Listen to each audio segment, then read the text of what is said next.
Hello, astrology friends. This is Lada from astrolada.com, and I thank you so much for choosing me to lead you through the energies of 2024. This is a great honor for me. This is my biggest work every year. I put all my heart in it. I purify, cleanse, pray, research, and hopefully those horoscopes or this horoscope will be useful for you. This is the introduction to show you how to use those videos and to give you some moral directions so you are not freaked out or scared or put astrology like the end for everything, or that is the most important thing. No, we have free will. But first, how do you use this video? I always advise you, if you know your time of birth, to find out your ascendant sign, your moon, and your sun sign. Your sun sign, most of you know it. When you say I'm a Virgo, I'm a Gemini, that's your sun sign, the month you were born in. What sign was the sun in when you were born, which stays for a month. But you see, everyone in the same month is the same sign like you. Your moon sign and the sun sign is a lot more to do with free will. So looking at your horoscope from the sun sign will give you an idea about the things you actually want, your free will, what your spirit wants, and how the more rational approach, and also a lot about career. In the ancient past times, astrologers never looked at the sun sign when looking at the horoscope from the sun sign, because the sun was the father only and God. But nowadays, more and more, we have free will and we make our own decisions, especially in the last few hundred years, the Western society as well, and the more developed, there is more free will. So the sun sign really does work. But then you have the moon sign, where the moon is in what sign it is when you were born. And the moon changes signs every 2.5 days. You can find out your moon sign. You need to know your day, place, birth, place of birth, approximate time. The moon sign horoscope feels even more personal. And it's because it changes much faster, it's more personal. It shows your personality in this lifetime. It shows how you're conditioned from past lifetimes. There's a bit less free will there. So often the events there are a bit more set in motion, more set in stone a little bit, but we always have free will. And the moon is our soul and how we emotionally react. And most especially women or more sensitive men will definitely feel the prediction from their moon sign, because many times there might be things happening to us objectively around, but if it's not affecting our moon, we're not going to experiencing it so emotionally. And whatever affects our moon, this is what becomes truly the focus. So whatever our feelings are, that's where all the energy goes. So it's so important, the moon sign. Or people who are born at night, before the sun rose or after the sun set, like I'm born, they would react very strongly to their moon sign because they're ruled by the moon. Or people born during the day, from sunrise till sunset, they would react more strongly to the sun as well. But the moon will definitely show you, especially for women and people born at night, more sensitive, intuitive people, what is the focus of the year for them. And the ascendant sign is where most astrologers look at the horoscope, because this is the most set in stone. The ascendant sign changes every 2 hours. This is very, very, so people born in the same month with you will have the same sun. In the same 2.5 days with you, the same moon.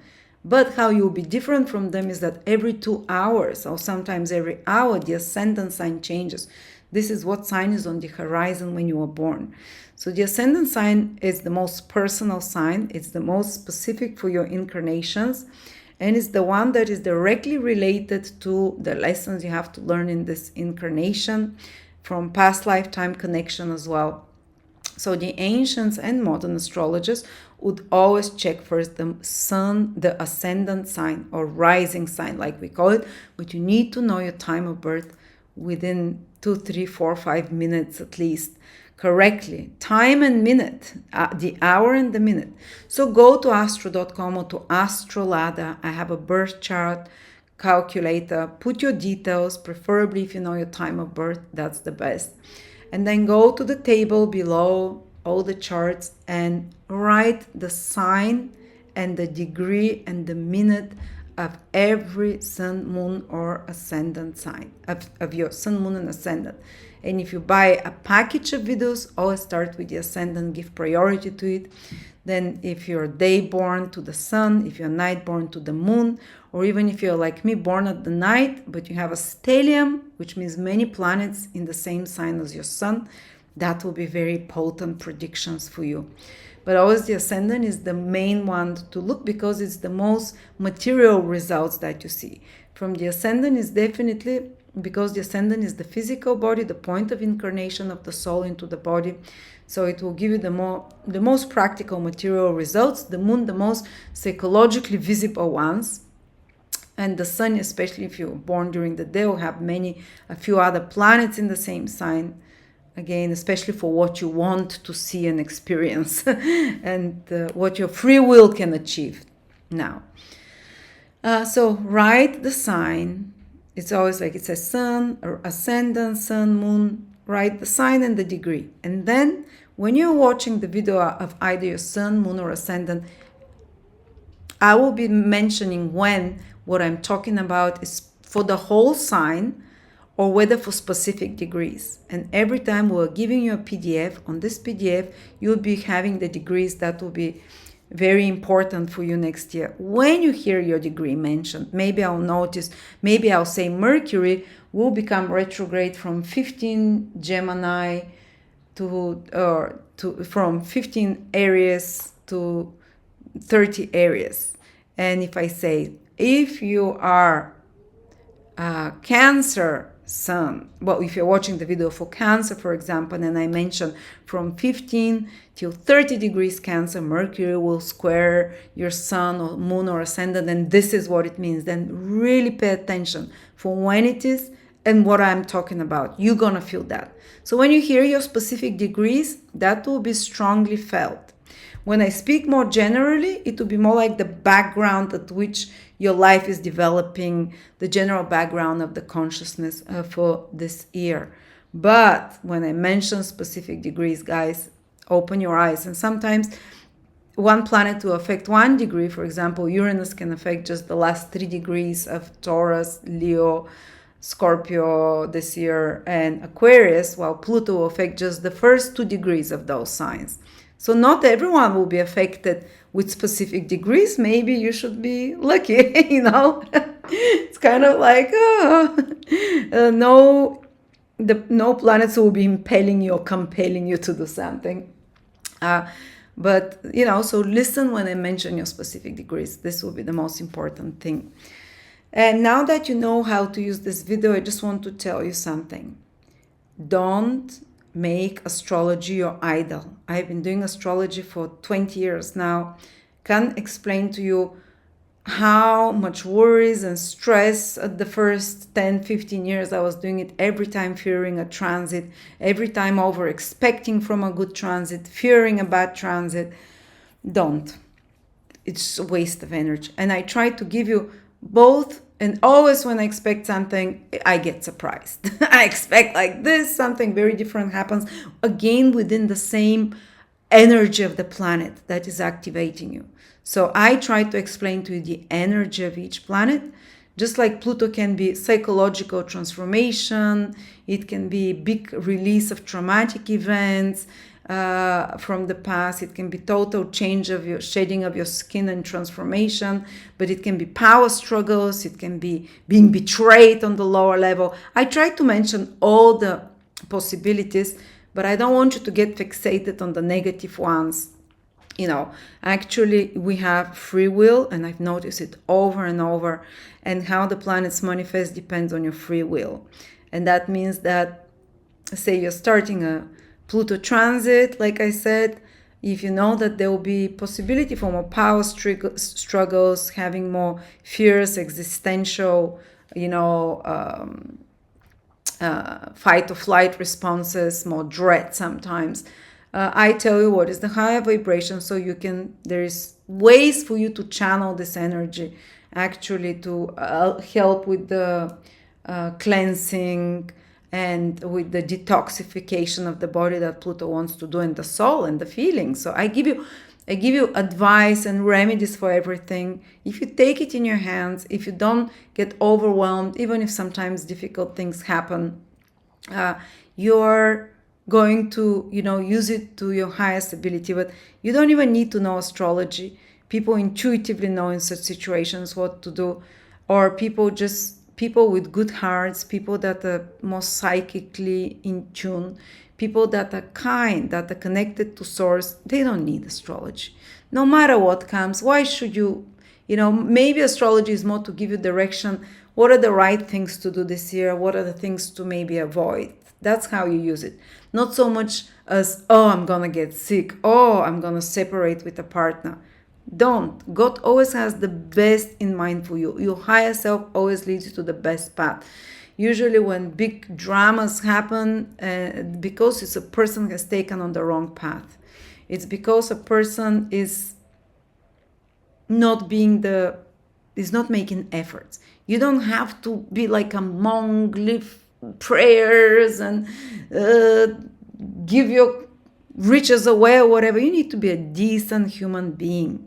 And most of the people on the planet are decent human beings who are trying every day to help those they love and those around them, to be of use to others, to be helpful to others in some way, and who are trying not to succumb to the temptation so much, And if there is even an ounce of you trying to be a little bit of a better person, a little bit not to those weak things, whether it's bad habits, whether it's to talk about others behind their back, or to, something, or to judge others. Every day when you're trying to stop from such things, it's not big efforts, it's just consistent. You're already living in an energy of self-improvement. You're being a decent, good being. And usually, all the transits, even the hardest ones, they're reworked to something really good. It's good to know when there is a more difficult period, why, and Saturn transit of things. God, I thought I'm depressed. Like I've been depressed for 2 years and I thought I'll always be like that. It's just temporary. That gives you peace of mind and hope. But always know, whatever is in the stars, God is above everything else. The sphere of the entities and the angelic hierarchies and the Christ energy is above it all. So when you have a strong connection and love, it always will work out for the best. And you can even reverse anything that is being said, anything that might happen. But of course, you reverse it by having awareness and connection by prayer with Christ or with the higher powers, and by making daily little efforts to be a better person. And the easiest ways, do little kinds of acts of kindness to others. Try to be of use to others. Try to be kind with them, to be tolerant to them. Then honestly, even the hardest transits work out for the best for you. And the good transits, they're really good. So that's it. Thank you so much. I hope let's do a little prayer to begin, to bless everyone. Thank you for everyone. And I call on the higher powers, on the Christed energy, on the angelic hierarchies, on the higher self of everyone, on their departed loved ones, to protect everyone who is here, to help them hear the information that will uplift their spirit, that will prepare them, not only prepare them, but help them realize they have free will to do the highest and most positive manifestation of whatever comes their way. Let this information that flows through those videos be directly connected to the high hierarchies and give answers to everyone involved here, so that everyone can come out after watching those videos a better human being, more optimistic, more hopeful, prepared for whatever it's come, with wisdom, with excitement, with passion, to believe in themselves more. And everyone who's been in touch with this information to improve as a human being. Amen. Let's start. Virgo, Sun, Moon, Rising 2024. So Virgo, let's start first at the quick glance where the planets will be situated from Virgo. This year, if this is Virgo, especially this matters especially for Virgo rising people. Sun and Moon can also feel it, but This part is more like where, when you were born, where the planets are currently. And if you're Virgo rising, this is the horizon. This was the sign that was rising on the eastern horizon when you were born. Then, as you can see, all the important players are above horizon, not below. And this is very important and very good, especially for Virgo rising people, because it means you'll be active. The above part is the day part. Your actions will carry much more power, impact to change your life, to change the world. And it's so important this year for you because the two major players, which is always Saturn and Jupiter, they show you how you integrate in society. They show you how you build your life, basically, how you align yourself with and your mission with the world. So they're in pivotal places for you, Virgos. They're on angular positions. The angles are the positions of action. They're the most potent places, the places where you can really start something new and manifest. It carries like the energy of a new season, because the angles are like the new season where the seasons change. And as you know, the beginning of a new season always carries with it excitement, freshness, even if it's the winter, even if it's the autumn, doesn't matter. So you're at the beginning of a new season because Saturn and Jupiter, the major players, are on angles. And as you can see, Saturn for the past 14 years has been below the horizon for you, which is doing internal inner work. Now, from 2024, and for some even from 2023, Saturn is going for the next 14 years to be traveling above the horizon for you. So this will be a time of fruition, a visible fruition of the fruits that you've been gathering, the experiences for the last 14 years. While Saturn was transiting below the horizon, you were making them your own. There were more personal experiences. Now they're gonna be, it's the seed has been germinating till now. Now it's gonna start poking its head above the horizon when Saturn is already in the 7th house, and will be growing its leaves and stems, giving its glorious fruit when Saturn is on the top in about 7 years, and then continue here to give fruits and wilting, and then a new cycle will start. But just wanted to show you that you're in for a lot of very important material manifestation in your life, where often the potential of a person really starts showing tangible results, where you can tangibly change your reality, which is the energy of Saturn. And when you become more and more visible and your strength grows, while Jupiter is on top of the chart, already giving fruits. But we'll look at each of the planet one by one. I always start with Saturn because it's the slowest moving planet and it matters for all Virgos. And it's entered your 7th house. And Saturn is the tougher planet, so I don't want to scare you with the beginning, but for Virgos, a planet like Saturn gives more positive long-term results than the blessings of Jupiter, because Saturn is a positive planet for Virgos because it rules a trinal lucky house, even though Saturn is considered the planet, the heart taskmaster, and the planet of karma, the planet that gives us tough lessons. But Virgos grow through Saturnian means because Saturn rules a lucky house for you. So Saturn, even its hard transits, when they feel difficult, ultimately they want to push you towards something good, to unfold your dharma. This is a trinal house. To unfold your dharma means your gifts, your potentials.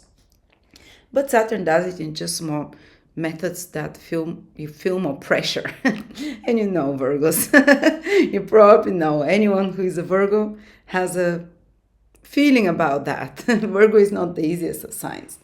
But Saturn has entered your 7th house, which it means already starting to come above horizon. In about March 2023, earlier Virgos, Sun, Moon, or Rising felt it. In 2023 already, the first 10 degrees of Virgo very likely felt it then, already in 2023. But now, later degrees Virgos will start feeling it too. And I say all Virgos should be feeling already Saturn influencing the 7th sign from their Sun, Moon, or Ascendant, which carries the energy of relationships and others.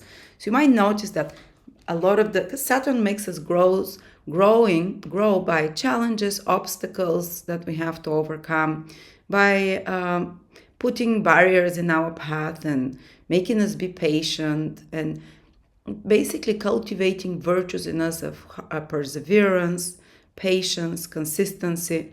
These are some of the best virtues to have, but they're not easy to form. That's why only Saturn can form them.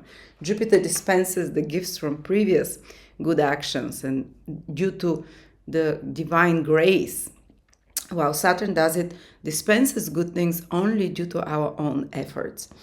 But you'll notice when Saturn is in your 7th house, and it will continue the whole 2024 and part of 2025, some of the challenges can come to you through others.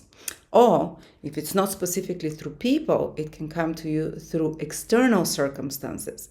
Maybe you're making your own plans and you don't want to do this or that, but there is something that appears independently out of yourself, maybe because of loved ones or other people in your life. So you need to take them into consideration.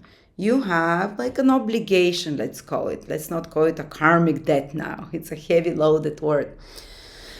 Like an obligation when Saturn is in the 7th house to take into account others and to maybe even include others into your plans, even if they're not very desirable, because they would imbue in you those Saturnian qualities of patience, of perseverance, of obligation, as we said. So, I don't mean you should like do everything for others all the time and be like this victimhood mentality. But I mean that you will have certain obligations towards others and it's good to fulfill them. Remember that.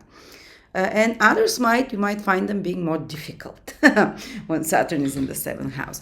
They can be more grumpy. It can be your partner. It can be your clients. It can be your peers, someone that is on equal level with you somehow, or some close friends, or just people in your environment. It's just a social house there. And you will, they're molding you in some way through those behaviors. That can also make you grumpy. It directly reflects on you. You find others more difficult, more demanding, more criticizing in some way.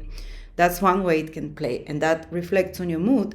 But again, you have to show patience at such moments. You have to take stock of your own reactions to others, because if all the time there is this kind of, heaviness when you're with others, this kind of, you start wondering, okay, what am I doing wrong? What can I change? Ultimately that's what Saturn wants to push you. How can you restructure somehow your relationships with others? But it can play out in another way as well. This is your 7th house. It doesn't always come through others, this pressure. It can come from you towards others, that you start becoming more demanding towards others and more dissatisfied with others, that you start putting more conditions on a partner or others, and that you start becoming more discriminating in your relationships. I think Virgos really need that, because since 2012, Neptune has been transiting your 7th house. That's a very slowly moving planet, and it has another year or so in your 7th house. And Neptune is a very permissive planet. I would say Neptune is actually the opposite of Saturn. Neptune allows, so maybe many of you at certain points since 2012, maybe not consistently, but at certain periods, you've noticed that you have been maybe to allowing to others, you give them a finger, they take the hand. That makes you more compassionate as well. Maybe you've let in all kinds of mishmash of people around you. Neptune doesn't discriminate. But Saturn comes now to put some order in this mishmash, to set some rules in your relationships, to grant you and to help you develop some discrimination. And the ability to say no. The power of Saturn is no. Neptune is unconditional love. So you might have felt like, you've yearned for someone, or unconditional love you've been giving, and maybe you're not receiving it back, or you're yearning, or there's some kind of, with Neptune sometimes even a source of yearning, but not fully having what you want from others, or maybe your partner's being more messy, being less people in your life. They promise something, they don't keep it. They are not as consistent. They're more ambivalent. Maybe you've been ambivalent in your relationships to some extent, or maybe sometimes Neptune is the craving for something divine, incredible, beautiful, but not being able to grasp it, not being able to fully experience it, being a little bit out of your touch or impossible in some way. So there is this longing there, but not enough clarity. And Saturn comes now to make you aware, some of you to make you aware that you should be more straightforward shooter with others. You should set rules. You should be more strict. You should be more, and maybe some of you, as I said, already started doing it from 2023, the first 7, 8, 10 degrees of Virgos. That you should be more demanding towards others, so set rules, and maybe others can demand the same from you.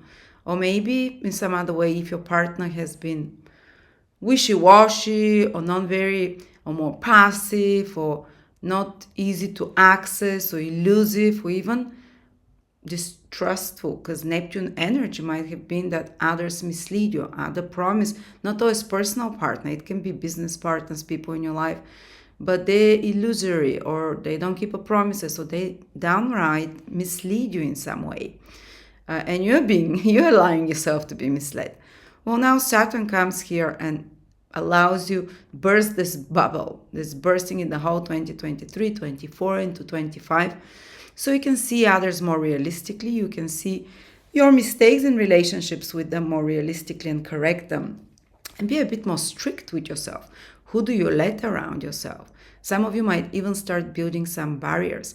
Saturn will affect especially those Virgos that are from 3 degrees till 20 degrees this year. From 3 till 20, because these are the degrees that Saturn moves through in 2024, 3 till 20.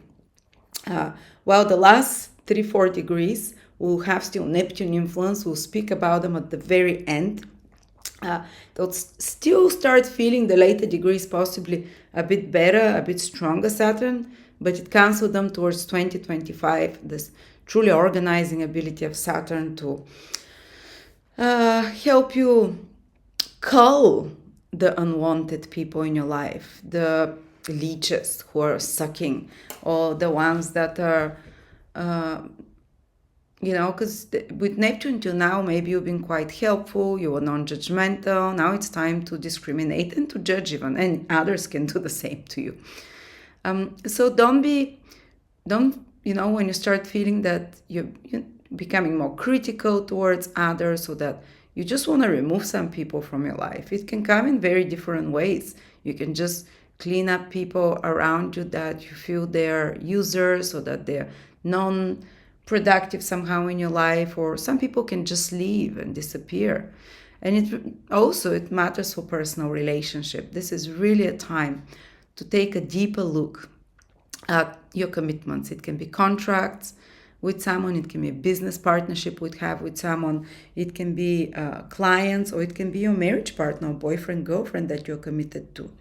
So on one level, if it's not the right relationship, or if it's a relationship that you have taken, or it's given you whatever it has to give, Saturn can interrupt this karmic bond there. Saturn can mean that your karmic time has death, and from them to you, or you to them, has run out. And you'll notice that you start becoming very dissatisfied, or just you no longer mess around, you don't step around the matter, you can be much more direct and say, that's it, I'm leaving, even if it's painful, or even a partner can do that instead of you.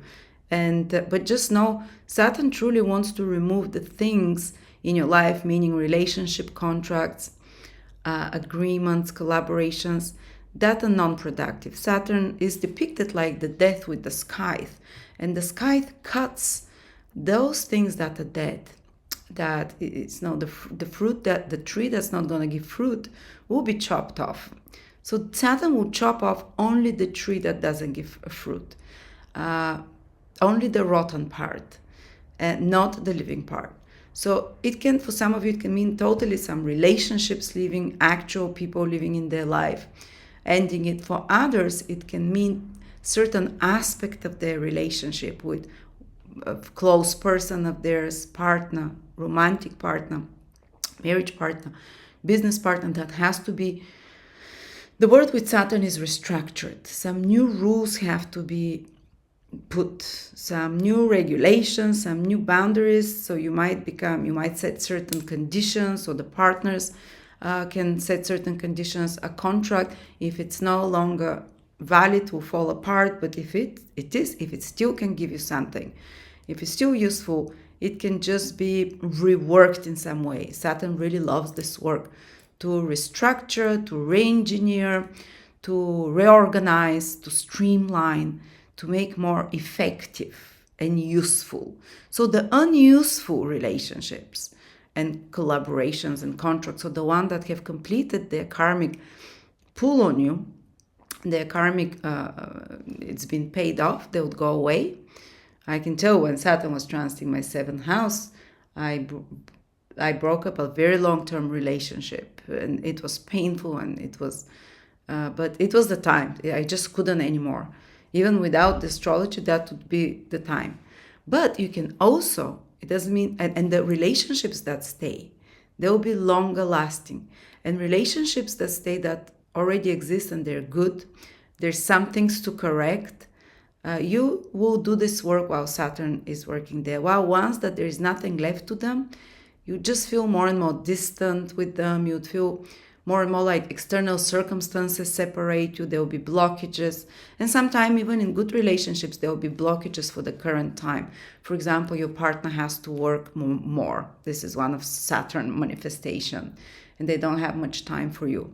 Or your partner is going through some stress in their life, like they're going through some period of heavier responsibilities or some painful difficulty, so they're not as motivated, or they're a bit more depressed, or they're a bit more down, or that they're a bit more, distant or somehow from you. So they can be a feeling of this bit of a depression and aloofness in certain relationships. And even you might feel like, instead of merging with others, giving yourself some space and distance so you can observe them more impartially. That's another word for Saturn.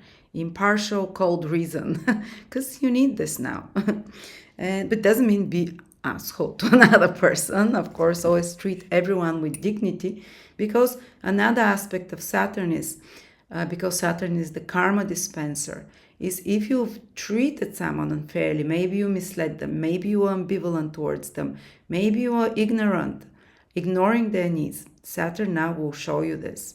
Saturn will show you how you have hurt another. Maybe another will, they would break the contract, they would leave. So, you can see it both ways. We're not only angels or demons,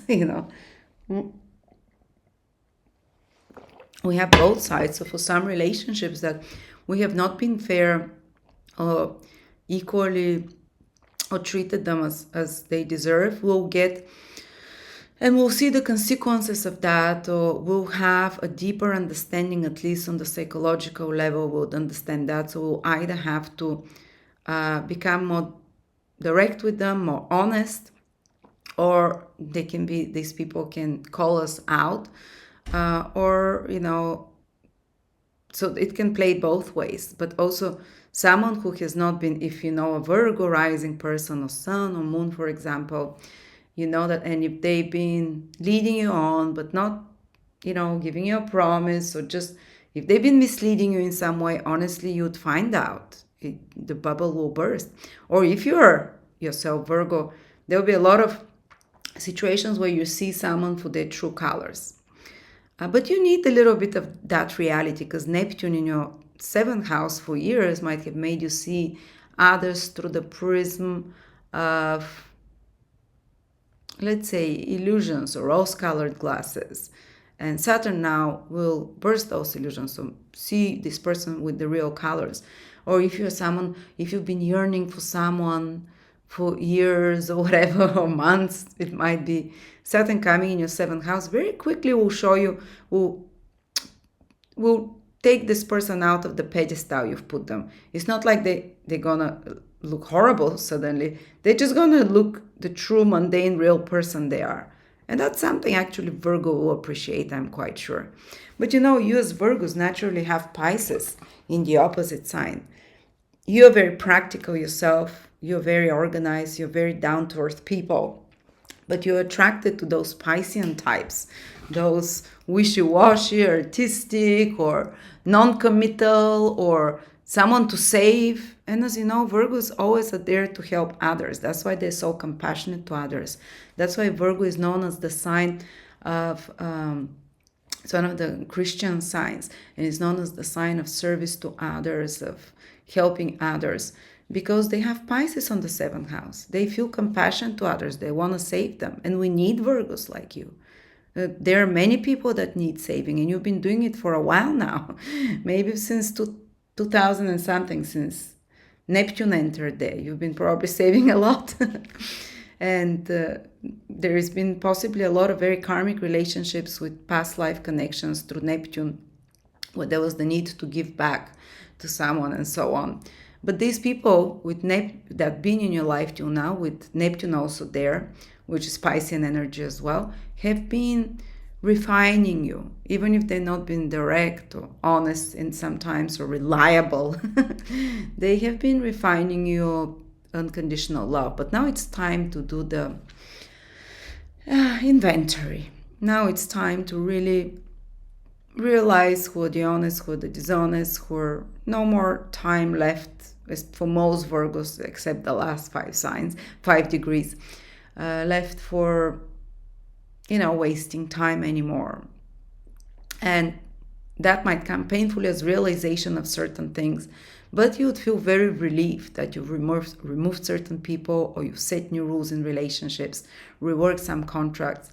But yeah, as I said, you might have some problem coming from partners, from difficult people, from people you work with, or contractors. You might have to cull down, for example, your clients, or people who you work with, because you need to focus, because Saturn prefers to make smaller, to decrease, but more quality.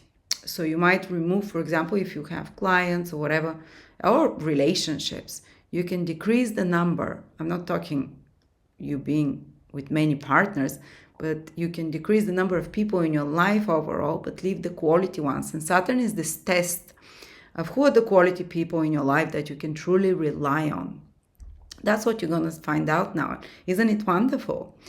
But it can really limit your interactions with friends, your interactions with people in your life. It can limit your social circle a little bit, because I don't know, yeah. Will you have activation, social activation? Yes, there will be some social activations with Mars later on into the year. But they can be this, just like with clients, you can choose to focus on the better quality, but smaller. Some clients can disappear, but more heavyweight ones can appear. But this not only mean that you cannot form relationships. Actually, you can, but they'll be of Saturnian nature, especially the first 20, 25 degrees. You'd notice, if you're a Virgo, you'd notice that you get Saturnian people that enter your life. They can be actual Capricorns, Capricorn rising sun or strong Saturn, or they can just correspond to the Capricorn qualities, and that would be older. For example, you can start a relationship with someone. And I told you, when Saturn was in the 7th house from my Ascendant, ended a couple of very important relationships in my life, but started one very karmic one. Usually relationships that started, some old karma is concluded with someone because Saturn ends. But if someone appears in your life during Saturn transit in the 7th house, it can be a long-term one. You see, it can be because Saturn, when it brings something, it's not for a day or two. Saturn is something long-term, but there is karma there to be resolved, something to be worked on. And I met a new partner back then, within Saturn, still in my 7th house. And that was someone 13 years older than me. So Saturn can give you a relationship with an age difference, or business partnership, with an age difference, 7 years or more. They can be younger or older. Usually Saturn is someone more experienced, but it can go the other way as well. And that was a Capricorn that I met, and it was very karmic relationship, and it lasted 9 years. There was pain, but also beauty, but they might be even in your existing relationships that are good and that will stay.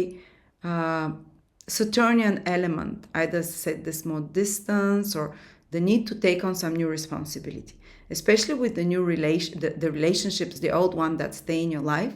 They can take the ones that some will disappear if it's not a prospect for your soul anymore. They would fall off, while the ones that stay, whether it's a marriage or boyfriend girlfriend, you with them will take on some new commitment. For example, you can buy property together, some especially more material responsibilities. You can have a child, for example, and that's mutual responsibility together. You can start a business or something with another, which is again taking on duties, responsibility with another. You can take on a mortgage, or you can take the next level of commitment, which is to legalize something. That's another word of Saturn, to put in document and paper. So yes, contracts can be started as well. Marriages can be signed, but they come with some extra dose of responsibility, and also new relationships that would appear. Yes, they can be long lasting, but there will be an energy of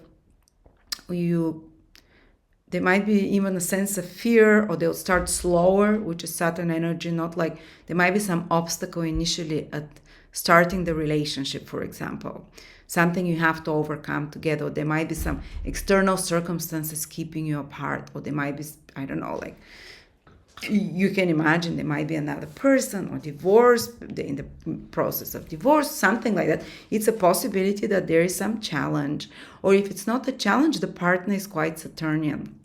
There might be someone who is a boss, or someone who is or someone even who is connected to you through work. Saturn rules your 6th house.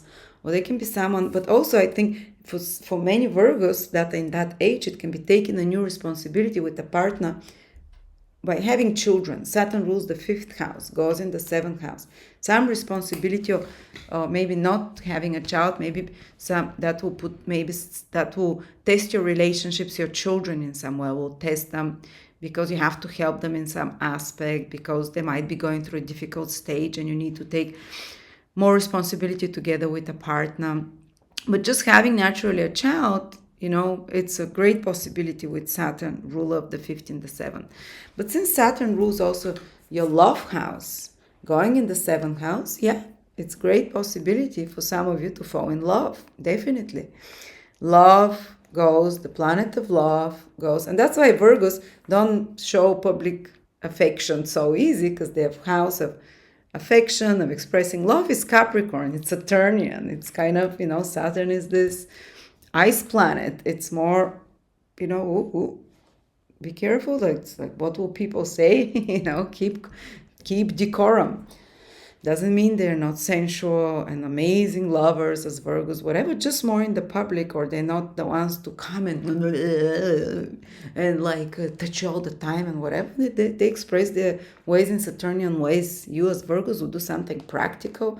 That's what you might be called as well, to show signs of love and affection by helping your partners. They might need more, and you say, I always help them more, but the partner might be going through some difficulty or some stage where they have to put a lot of effort in something, and this is how you do small acts of kindness to your partner.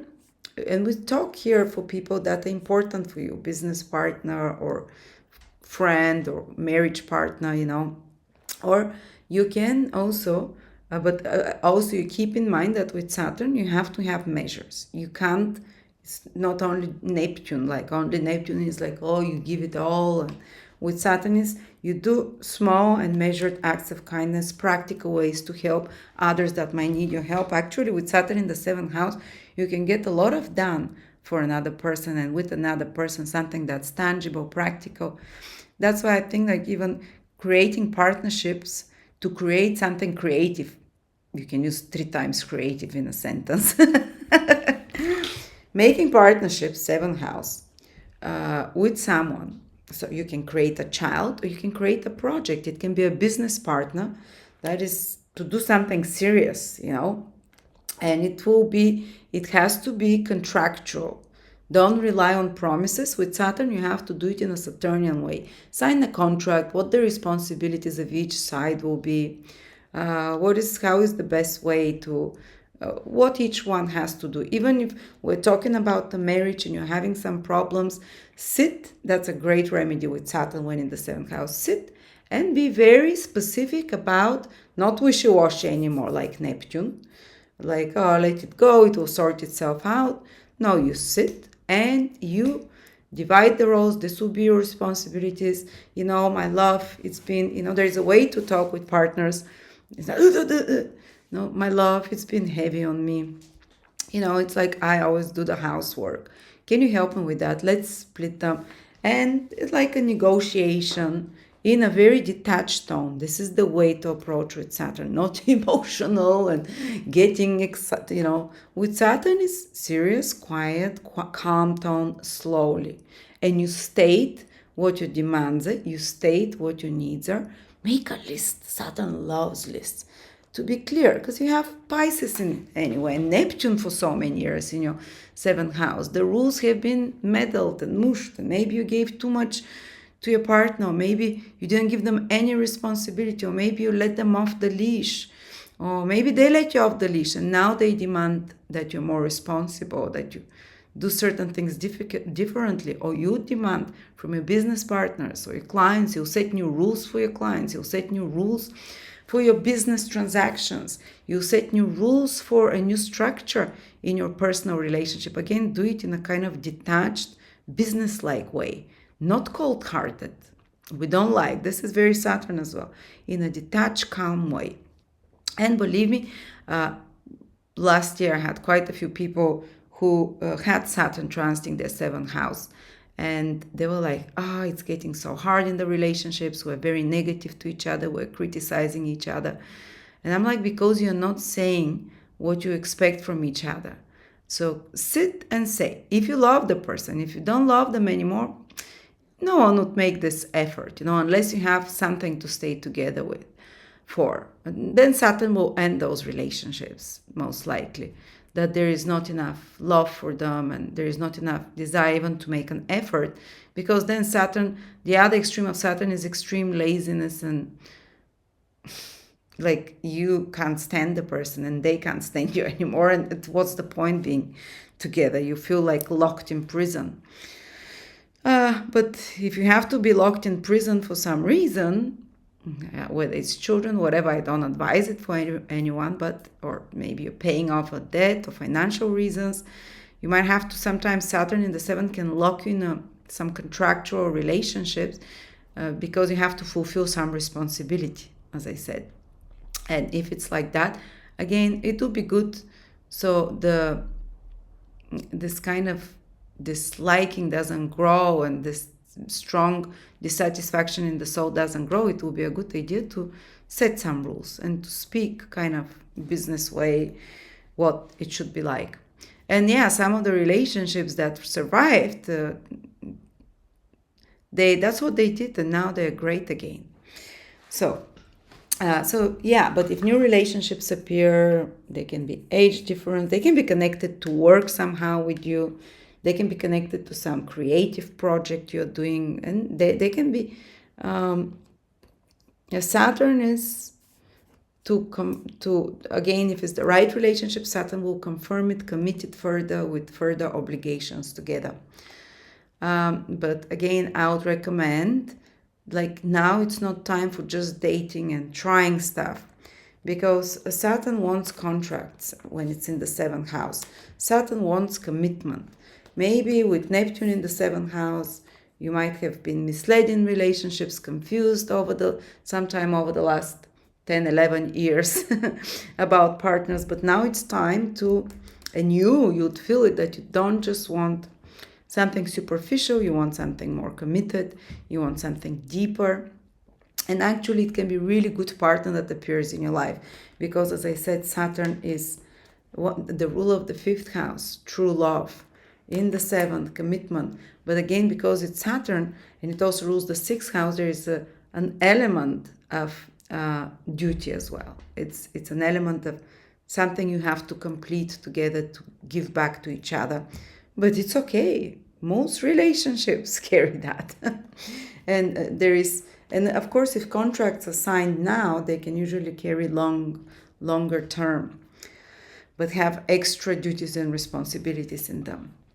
And others will be like a mirror to you in the things that you don't like in them. Actually, these are the things you have to correct in yourself. And let's speak by Sun, those from 3 to 20 degrees in Virgo. Saturn will oppose them. The Ascendant is everything that we talked, because Saturn is the seventh house, so everything. Breaking of unnecessary relationships, releasing them from a karmic debt, start of a new, very karmic relationships, but they can carry a lot of good karma as well, with an element of duty as well. Taking the relationships to the next level with commitment and duties, being more responsible in your relationships, getting more pressure. Maybe someone will pressurize you, if it's your ascendant, to do something to get your stuff together, or you might be putting pressure on someone. Committing a relationship to the next step as well, it's a possibility. But, especially the degrees from 12 till 20, because Saturn, the first 2-3 months will go from 3 degrees to 12, the first couple of months, let's say. And after that, it will, to the end of the year into 2025, sometime, will go from 12 to 20, then back to 12, and then into 20. So these will be the ones that will experience Saturn for the first time this year, but I would include all the degrees. 3 till 20 you have this year, and 12 till 20 this year, from sometime into next 2025, to do all those things if it's your ascendant. Also, Saturn for the ascendant can help you perseverance to do something difficult. And that can come if you do it with another person. Say, do you want to start working out? You can do it with a tough trainer, Saturn, someone tough, with someone who is experienced already in working out. They can motivate you or pressure you, and you can hate them, but they can improve you in some way. To do some sports. Saturn rules your fifth house of sports, of hobbies or whatever. Or maybe a tough business partner, or tough friend or partner. Your marriage partner can be demanding to toughen you to do something. Or you can toughen your partner and to strengthen yourself as well in some way. If it's your moon, those degrees in Virgo, again, relationships. That's a very important. Everything that we said about relationships, the moon sign, very likely to feel it. But there is also sometimes it's more emotional, because there might be a sense of loneliness. Oh, I just went through Saturn opposite moon for me last year, 2022. Last year. And you can feel a bit of distance sometimes emotionally, a bit of loneliness, but also you might be one who wants to isolate yourself more, all of those things that we spoke about. The seventh house can also be very valid for you. But also you might, you might want to diminish somehow interactions with others, to set some emotional rules. But it can feel a little bit depressive. Let's say I felt it, especially when Saturn was hitting the degrees exactly. It wasn't constantly a whole year, but it was like 1-2 months here. When Saturn comes close to the degrees, 1-2 months here, I would feel how my energy, my emotion, my ability to enjoy life wasn't as good, because the moon is your mental health. So if you have mental health issues, Saturn can make it, and it asks you to pay attention to yourself, supplements, exercise, something, talking to a psychologist, talking with another, to talk through your feelings, to kind of objectivize somehow your feelings and distance yourself from them. But sometimes you can even switch off from your feelings, and that can be good sometimes. But sometimes you can feel a bit dead inside. Sometimes you can feel like, I've distanced myself from those feelings. But sometimes they can be painful feelings as well. and almost like dissatisfaction with someone or some circumstances. On another level, it can give you time to work on property, home, on your relationships. If there are problems in your relationships, they can come to the surface to be solved, especially with women in your life or with mother figures or father figures. The moon is all kinds of parents. Or you might have extra responsibility as a parent because the moon is that, or some of that. And of course, you have to see what house the moon is for you in the horoscope to see what area of your life there might be some challenge. If it's, for example, in the 5th house, it can be with love relationships or children, or not being able to fully feel enjoyment and pleasures. If it's in your 7th house, it can be with relationships, contracts. If it's in your 1st house, with your own image, and your own body and health, and with your own appearance. If it's in your 10th house, it can be even career. For me, the moon ruled the 6th house, and on the exact opposition, Saturn moon, my website got YouTube got deleted, 300,000 people, and I was, what? And they didn't want to restore it. It was a big shock, but it pushed me to work harder. So Saturn can push you into some circumstance without you being very happy about it, but you make lemonade out of lemons with everything done. With Saturn, whatever happens, whether it's your sun, moon, or ascendant, when Saturn opposes it, don't get resentful. Yes, you're allowed to be upset for a bit, but you have to think with a cool head. Don't react angrily, react detached, react slowly. Research the matter. Maybe advise yourself with someone. Saturn is in the opposite sign. Ask for the help of someone. Who helped me? They totally refused to restore my account, but Saturn opposite my sun. They blocked me. They said, no longer, you'll never restore your channel. And I said, but it was hacked. It wasn't me. Don't ask us, whatever. Once they say, you can never. And I've given hope. And I reached out to a friend. That's again 7th house, someone else. And they connected me to someone high level in Google.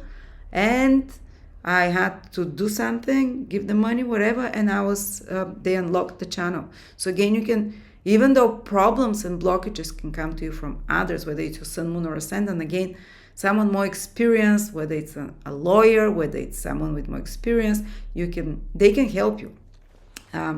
Because look at all the time, the first 5 months of this year, Jupiter will make sextile to Saturn. So even if you're having challenges from others or from external circumstances, even if you're having some problems in relationships, or some delays or blockages with contracts, with agreements, with deals, Jupiter is sextiling. So there keep coming opportunities and things are moving, maybe a bit slower, but they're moving and there are opportunities ways out. And Jupiter is in your 9th house, lucky. 9th house is your angel, like your higher self, they call it, or your angel that stays behind you. In ancient Greece, they called it your demon, your spirit guide. And the higher forces are helping you through insight, and that's what I would advise. Don't rush. If whatever problems comes, if your dose degree 3 to 20, if you're dissatisfied with something, it's some blockage, challenge, which is what Saturn can bring, challenges, tests, delays, something breaking down, something being very difficult. You have a recipe for getting out of the situation, and because what are the chances? There are ways your higher self or God or creator is testing how mature we are. How are we going to react like a crazed psychopath, or are we going to react with feeling sorry for ourselves, or are we going to react with maturity, which is what Saturn is, mature. Yes, okay, get angry for a little bit, be upset for a little bit, you have the right, but then when it's time to act, how to fix that problem with distance, with impartiality, with a business approach, and don't react immediately to others. If someone upsets you or whatever, don't lash out. Well, if you do, you have a year and a half to learn not to do it. Don't lash out. Don't also there is another side of Saturn on the negative. You can become cunning. You can become, planning. It's like revengeful, resentful. It's important here to keep the vibration high. If anyone is pressuring you, yeah, from time to time you can swear and say, ugh. But remember, take the highest stand of Jupiter, because Jupiter is helping Saturn. Don't react immediately. Discuss it with someone else who is not part of the situation, impartial. Seek counsel. The ninth house, the seventh house, they're connected. Ninth house is gurus, teachers, people with a higher perspective than you. Seventh house is someone peer with Saturn, they're more detached counsel. And the other influence of Jupiter is to be forgiving and see from the higher perspective. Ninth house is the higher perspective of the higher self, which is that there is always a silver lining in this. What good can come out of this? How can I turn this around? So have a more philosophical approach, or ask or open a YouTube video of a spiritual teacher when a problem appears. I had pretty much exactly the same situation. Saturn opposing my Saturn was in the opposing my moon in the 7th. Jupiter was trine my moon in not in the 7th, but here, I was in another sign, but I had exactly Jupiter was trine my moon at the same time that Saturn was opposing it. So you have some obstacle, but Jupiter helps you resolve it very quickly with an alternative situation, by not getting resentful, by some new opportunity opening at the same time. It can be like new clients or new, like for me it was open a new channel immediately, and ask maybe for help to others, and someone in high standing position, Jupiter helped me as well. So good luck will find you somehow as well. Just don't get too bogged in negativity. Believe me, it will come out. But if it's your moon, also watch out always your health, whether it's your sun, moon, or ascendant. When Saturn opposes them, you can be prone more to stiffening, to being cold. I felt very cold all the time in my body. I felt age. You start feeling your age more. I started seeing some wrinkles and but that's also a sign to start taking better care of yourself. That's one of the Saturnian things.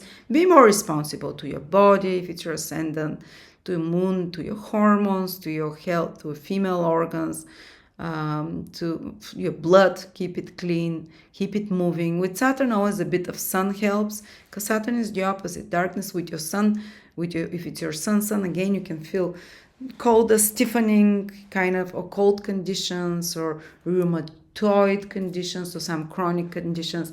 Again, I think Virgo is very responsible with their health naturally, but there is always a possibility that something comes back. You know the recipe is Virgo. Moderation.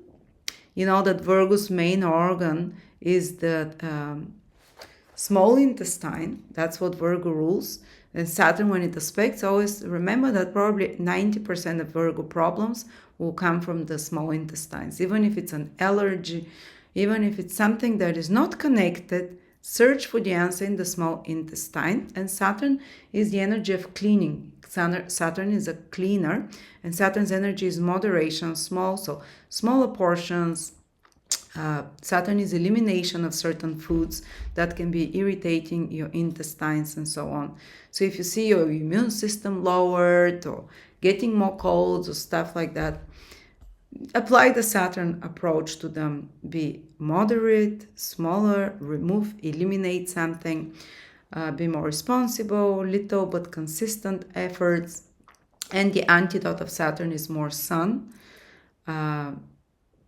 The antidote of Saturn as well is, that's especially the morning sun. It's the antidote for Saturn. From sunrise to 11 o'clock, antidote for Saturn is hot water, and to warm up the body because it cools down. An antidote for Saturn is as well citrus fruits, more colors, bright yellows, bright reds, because we heal for difficult planets with a bit of the energy of the planet and with a bit more of the opposite energy. So at moments you might feel a bit dragged down those degrees, 3 to 20, but Jupiter is helping all those degrees, especially the first 5 months, from 3 till 30 actually in Jupiter. From 5 to the whole, Jupiter is transiting again through the whole, will make a trine to pretty much all Virgos till June. So this is what Saturn is doing for you guys, whether it's if it's your sun sign, Saturn can do some complications with father figures, with male figures in your life, with bosses. This is probably the toughest. Saturn with Sun.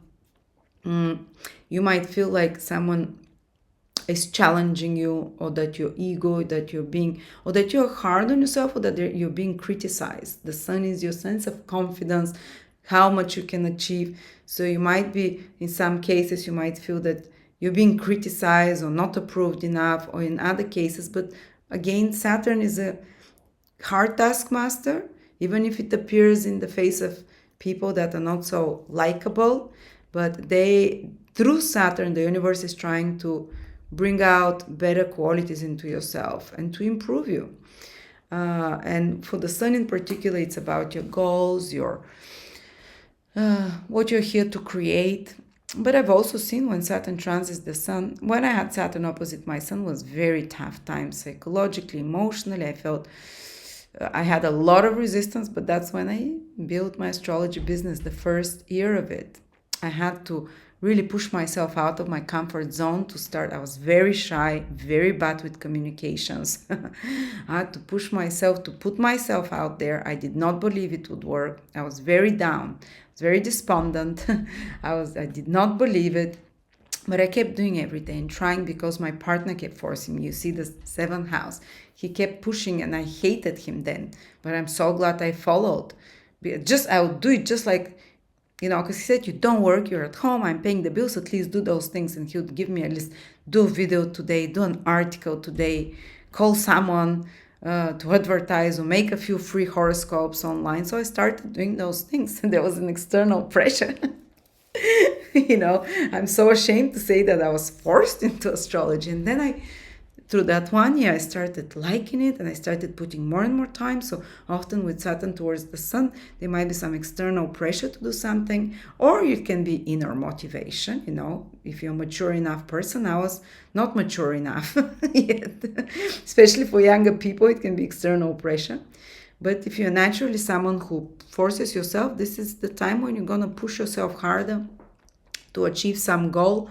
And it will be slower going. It is Saturn after all. You start seeing little by little results, but once they are embedded, they will be very long lasting. And it's very likely that, because it's an opposition, even if there is resistance to your opposition, you'd be noticed for what you're doing. You'd get a reaction from the other side. And you'd be very committed. Saturn allows you to do that. But even with the Sun, take care of your health, especially if you're older or have weaker constitution. Saturn can put some pressure on it, and give yourself the necessary rest as well. Also with the Sun, an older person can appear male, or some important figure in your life as well that is of a Saturnian nature. They can help you, or they can help you grow in a more challenging way in some way. But let's talk about Jupiter. As I said, Jupiter is helping all the time Saturn. So even if there are difficulties with all those things, relationships, and it's helping you, direct trine to you. From January till June, Jupiter will make a trine to pretty much all Virgos. Trine is the best aspect, the strongest aspect of Jupiter, the most benefic aspect. So really till June, you are very protected. And Jupiter trining Virgo, it started from May 2023, and it will carry till the end of May 2024 in Taurus. And it's going to pass through 3-4 degrees in Taurus till 30. So if you're earlier Virgos, you'll feel it from January already. If you're later Virgos, maybe towards April, May, if you're later degrees. But at some point, you would feel the trine of Jupiter, and constantly while Jupiter is in a sign that trines you, it protects you. Protects your body, protects your health, to recover faster if there is anything, to find a solution through good fortune, through higher power in some way, through your faith, through your optimistic approach. So no matter what problems there might be with Saturn challenging us sometimes with an opposition, it's okay. You're good with Saturn lessons. You're a practical person, but Jupiter will give you the wisdom how to do with it, the luck, the opportunities, the higher knowledge. And Jupiter trining Sun, Moon, or Ascendant will definitely bring some opportunity also for your career if it's your sun. Even if there's some obstacles with fathers or authority figures, there will be an opportunity as well. It will, so this Saturn will not be felt so bad, Jupiter with a trine from to your moon can also bring an opportunity for pregnancy, opportunity for fertility, opportunity for house expansion, doing something for your property, for home, even for some trips. And to your ascendant, it's everything, like again, for your path in life, to be supported by your higher self, to be in the right place at the right time. Look at this now. Jupiter is in this 9th house till from May 2023 to June 2023. This is the luckiest house in astrology because it's the house of God, of your higher self. All those green areas, these are all the earth signs. Because you're an earth sign, all the other green areas are considered houses, as we call them. The 1st, the 5th, and the 9th are considered your self houses, who you are. And the 9th house is the highest self house. The first house is the first house, whether it's your ascendant, it's your physical body, your sense of who you are, the roles you play in life. 5th house is how you express yourself creatively through your children, through your maybe anything that you're passionate about creatively you do. 9th house is your higher self. That is the true self, the highest expression of yourself, your ideals, your morals, the virtues that you build in this lifetime. The only thing you can take through the door of death on the other side is what you build here in those houses. Especially in the 9th house, you can't take your body. You can even your sense of self in the further levels disappears, but you can take the fruits of your creative endeavors, what you left behind, but especially the virtues that you build.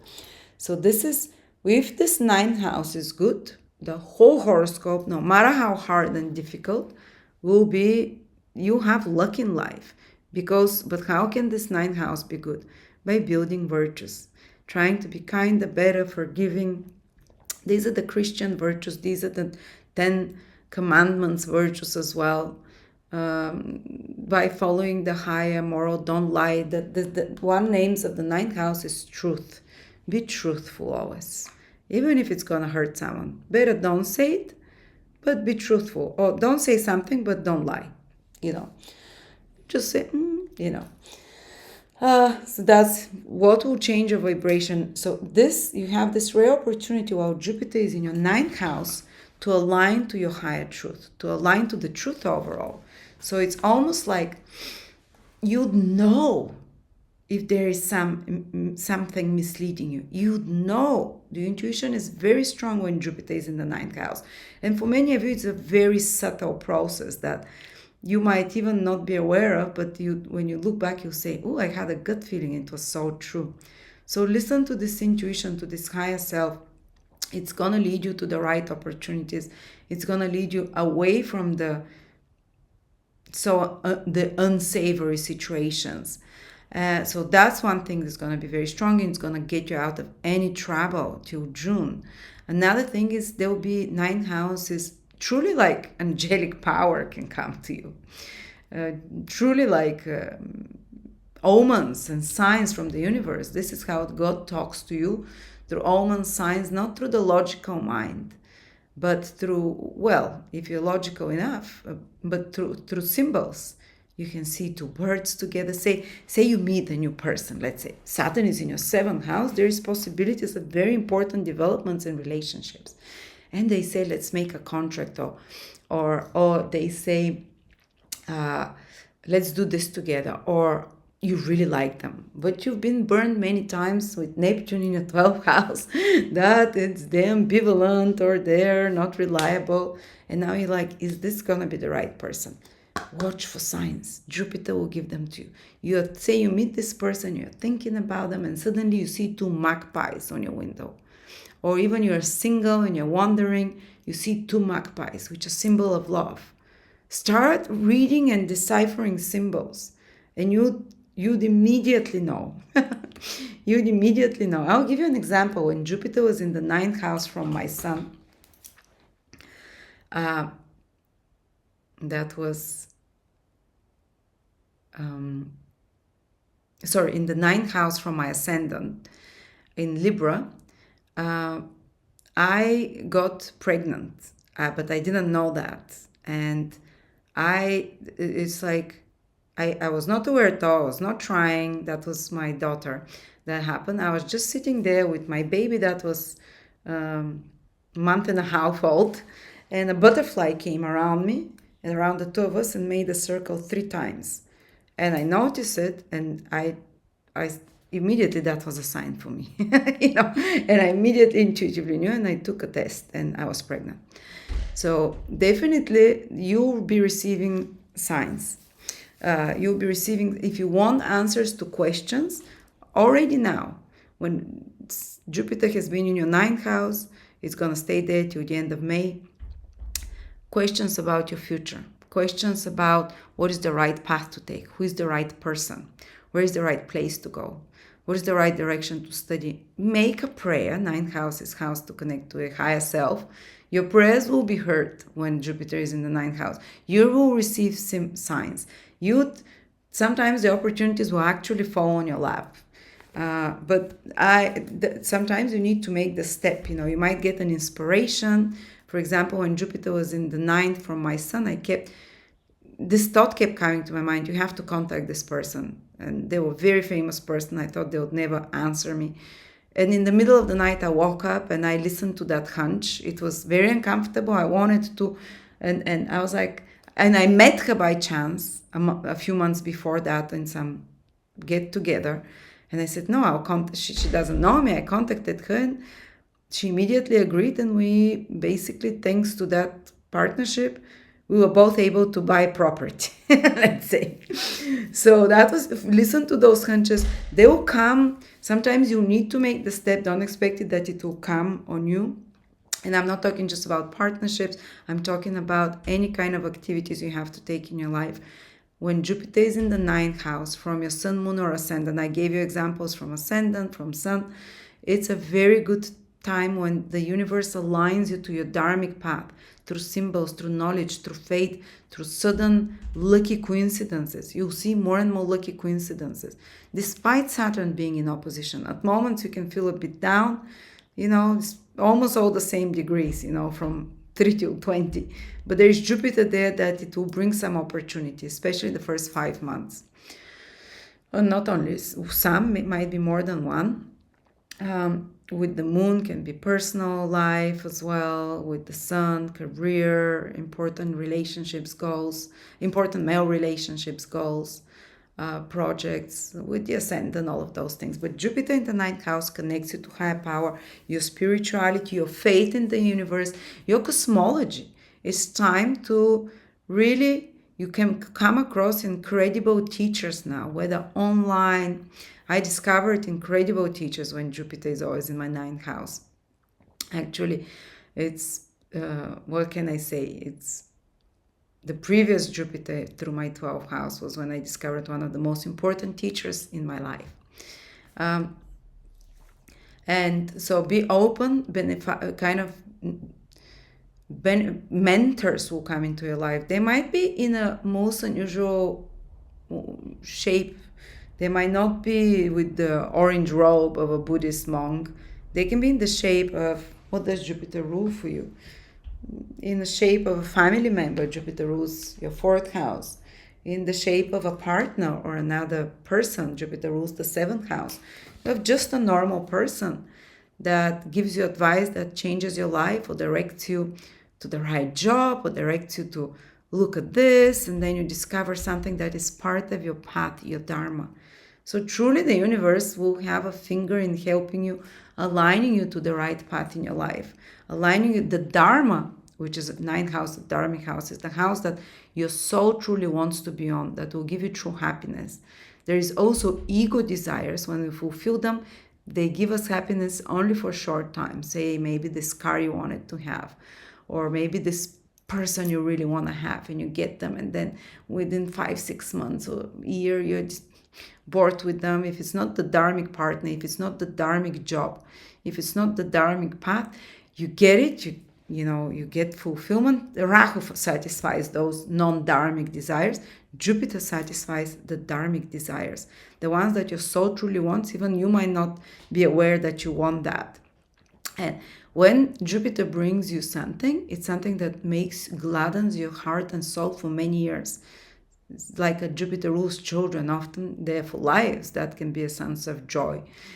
Or Jupiter rules wisdom. I cannot tell you to find anything more joyful than learning something. For me, when I just say the word knowledge and joy, my body gets expanded and happiness. I'm never happier than when I'm buried in my books and learning about things I've never known in my sphere of interest. So Jupiter in the ninth house, that's what is going to bring you, a reason to wake up again, a new dharma. Just like when I had a child and got pregnant. I had one child when Jupiter was in my house and got pregnant again. It brought me a reason and meaning for life, till end of life. When Jupiter was transiting my ninth house again, from the Ascendant, I started teaching for the first time. Ninth house is a house of teaching, mentoring. You can either find a teacher, then an inspirational belief system, start learning some higher knowledge like astrology or psychology or whatever, some university degree. With Jupiter in the ninth house, if you try now, you'll probably get accepted to the best university degree. It's not necessary to be, it can be very elevated, very good quality, or come across, even if it's not Ivy League, you can come across to a teacher that sees you as well. Ninth house is mentors, professors, teachers, but they'll give you some hard time. Saturn is opposing Virgo all the time. You have to work hard. You can't rely just on luck, but the luck will be there. So a mentor or a teacher, someone who believes in you, will give you a lot of the right direction and support, but there will be a challenge to you from others, or even from the same person. So there is the good master, benevolent master who encourages you, Jupiter, and the hard task master who stays over your head with the ruler and slaps you. They both are very active in your horoscope together, especially till June. But yes, you can, if you are thinking of starting to study something, yes, when Jupiter is in the ninth house.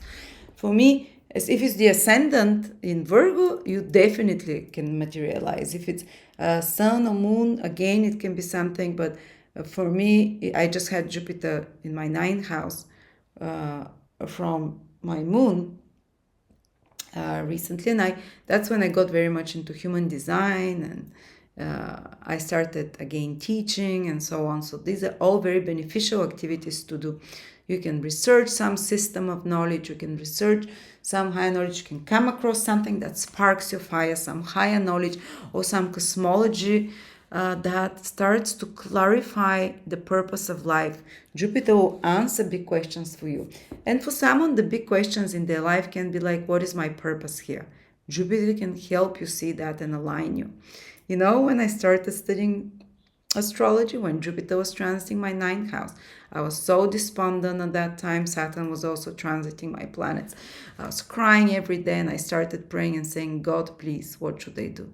I went to a bookstore, and literally it hit me on the head, a book of a master, Bin Sadunu. Then I discovered my master. He's not alive. He was alive 100 years ago. But it was his book, and I opened it, and it said, whoever wants to find out, whoever is in a dark state of the soul and doesn't know what to do with their life, they should study astrology to understand their cycles. And that's on that second, I decided to study astrology 24 years ago. It was almost, 20 something. 20, yeah. And Jupiter hit me. Jupiter in the ninth house is like the heavens open and something hits you on the head. I just had to take the step. And it took me after that. I started studying right away on that year within a few months. And it was 7 years later only that I started practicing and doing this job.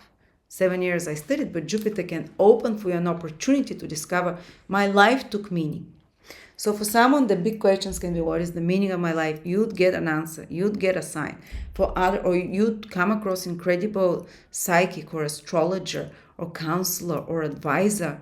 It doesn't have to be only spiritual leaders. It can be a normal person or normal professional counselor who directs you in the right place. So ask for counsel. This is your strength. Ask for counsel or signs from above.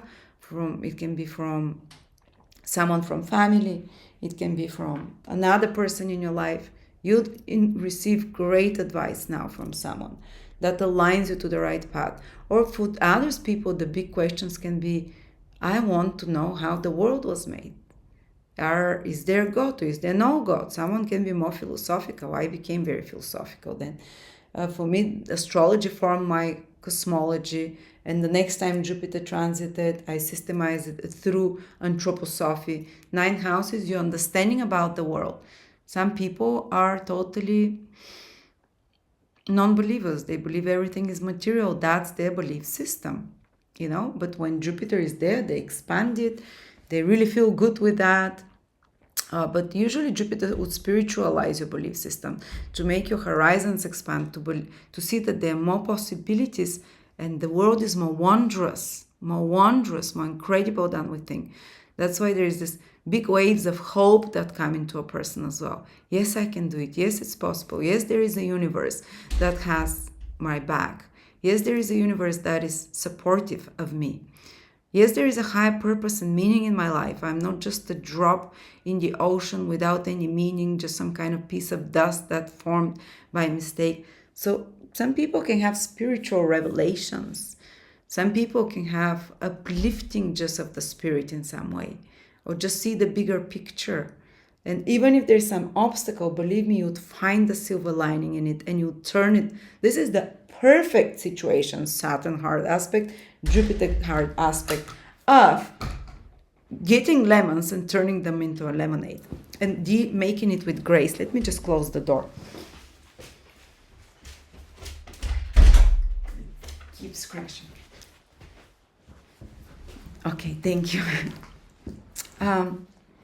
And sorry that I'm boring you always with my stories, but I just want to translate it into practical real life, how it plays. It doesn't have to be the same for you. It can be in a very different way, but similar energies, And Jupiter in the 9th house, you can find passion. I discovered astrology. I discovered the great teachers Rudolf Steiner and Beisa Duno years ago when this happened, when Jupiter was in the 9th house from my Ascendant. And every time it will pass in the 9th through my moon or sun, I would get to the next level of my knowledge, discover further layers of astrology, or discover something new, or learn and study more of my teachers and understand it on a deeper, higher level, their knowledge. For more normal people, truly that can be an opportunity, either new belief system, more expanded, more aligned with the truth, either discovering some truths and that was the time I committed to higher moral. I kept telling you 9th house is morality, and Jupiter there gives you a rare opportunity to up your morality. You can commit to higher truth. You can commit to non-lying, for example, to telling the truth. Jupiter can make it really realize how some vices can block all your luck and all your 9th house is the house of self-improvement, guys. If you self-improve, luck improves, opens in front of you. If you strive to be a better person, luck comes towards you. If you strive to be morally better, higher, not just for the self of getting rewards, but truly on the path of seeking. Jupiter can make you have bounds of your luck will unlock so much more powerfully, and it will align you to more abundance, to everything better. If your worldview changes and you feel more positive, you feel more expanded, and actually people can appear, or something can appear in your life to help you expand your knowledge, to help you expand your worldview, your horizons. One way to do that is you might be drawn to read more spiritual literature or to start studying something like pre-qualify. Let's say you are a housewife and you want to start working soon, Jupiter, you can come across the greatest course that will truly help you start work after that.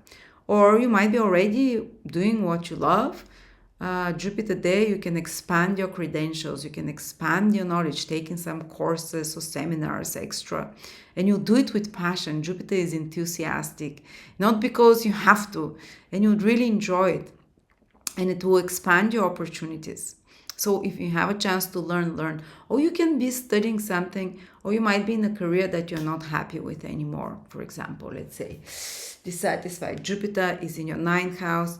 You suddenly discover something that lights your interest, that makes you feel inspired, that feels like, oh, this is Dharma, the path, I'm inspiration. So now you can start, even if you're in your 50s, 60s, take a degree or take a course or learn something. Just listening to this video, this is very 9th house Jupiter. You're expanding your knowledge. Your 9th house rules the future. You're listening about the future. You're listening about moral, what is important to do morally. You're listening to advice. I'm very much Jupiter in the 9th house for you now. On my moral horse, I've experienced something, I'm giving you my advice. But no, Jupiter is the good teacher that's trying to direct you for the best, in a gentle, non-judgmental kind way. And you can definitely study something now, take it, it's very good for you. If you're the other way you can expand your mind, not just by studying, learning, reading, is of course travel. And if you wanted to travel, now is the time. You can travel. My sister-in-law is Virgo. Oh yeah, they're traveling to Hawaii. I'm sure they'll do a few travels while it's there. While Virgo is in her 9th house. While Jupiter is in her 9th house.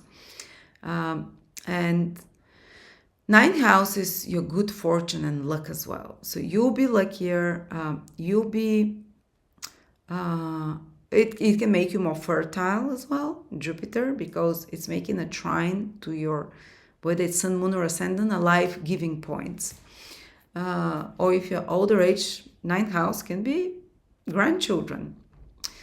For me, Jupiter through the 9th brought a child.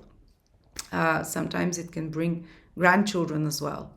Because Jupiter trines the 5th house, the 1st house. So Jupiter through the 9th house can bring you good things from foreign people, from foreign places.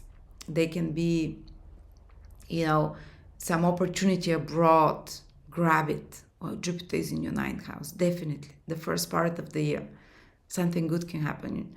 Educational opportunities, or just even if you can't travel, if you want to relocate to a foreign country, Jupiter through the 9th can help you arrange the documents, things to align easy. So whatever opportunities open for you now, they're dharmic. They're taking you to the right place, Sometimes if you have a father figure, they can be a bit too much, though. I've noticed Jupiter through the 9th. 9th is a father figure house. Jupiter is kind of high on its horse, and sometimes it's too much of this father energy. Now, Jupiter from May 26, so basically say from June till June 2025, for a whole year, will move into your 10th house.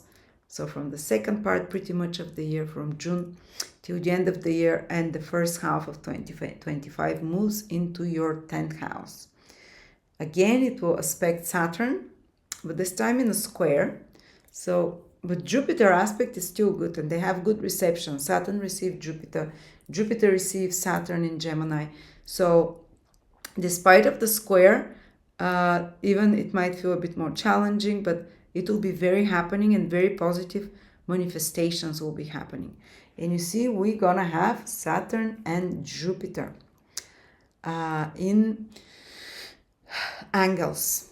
When I told you that this year will be very manifesting, that's what I mean. Both the major player on angles. What does it mean? Well, it means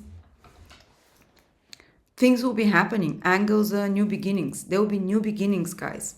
So as I said, it can be in your relationships with others and so on. But it will be also when Jupiter enters the 10th house with your And for some can come early, even in the year. Some Virgos have their 10th house cusp in Taurus, you know. But still it will be an angle from them, Jupiter, whether it's your sun, moon, or ascendant. Others, you have new beginnings in your career. Now it can be a time, maybe if you've learned something, if you expanded your knowledge, you can apply it and expand your business. You can expand your social influence. You can expand your how noticeable in your society.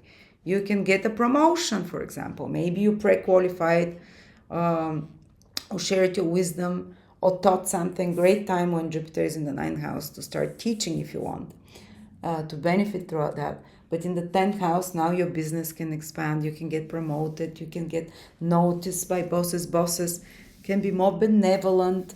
Yeah, Saturn is still opposing you. There is the need for perfectionism as well. You're not just going to be recognized without the efforts. There will be criticism, but there will be a lot of recognition and being seen and being able to make an impact in the wide, big world here, the 10th house. Some of you might find a new job or discover what their purpose is and go towards that, come closer towards the career, their mission in life. Others can achieve some kind of a peak in their career, some kind of recognition, some kind of growth. Others can get some kind of inspiration into how to contribute to the world. Your social status can grow. Again, with Saturn and Jupiter on angles, I've seen oftentimes they can be marriages or such big major life events, marriages, children, a big social status as well change. But so anything with your career, but you see, if you're expanding career or growing, which is very possible, a new opportunity comes that's more aligned in regards to your career, to the right place to be. Saturn squaring Jupiter, it will square it twice in 2024, but it's within aspect from the second part of the year. The square itself is on the 19th of August and on the 24th of December, but still they hold the square. But still, even if there is growth in career, and there will be possibly, and opportunities, they have to be measured again. Remember, Saturn is more powerful planet in astrology. They have to be measured, and they have to be they will be slower, with maybe starts and stops, so with after more repeated effort, or it might be through more patience, so it might be through having to put more efforts, or so you have to check it to make sure it's correct.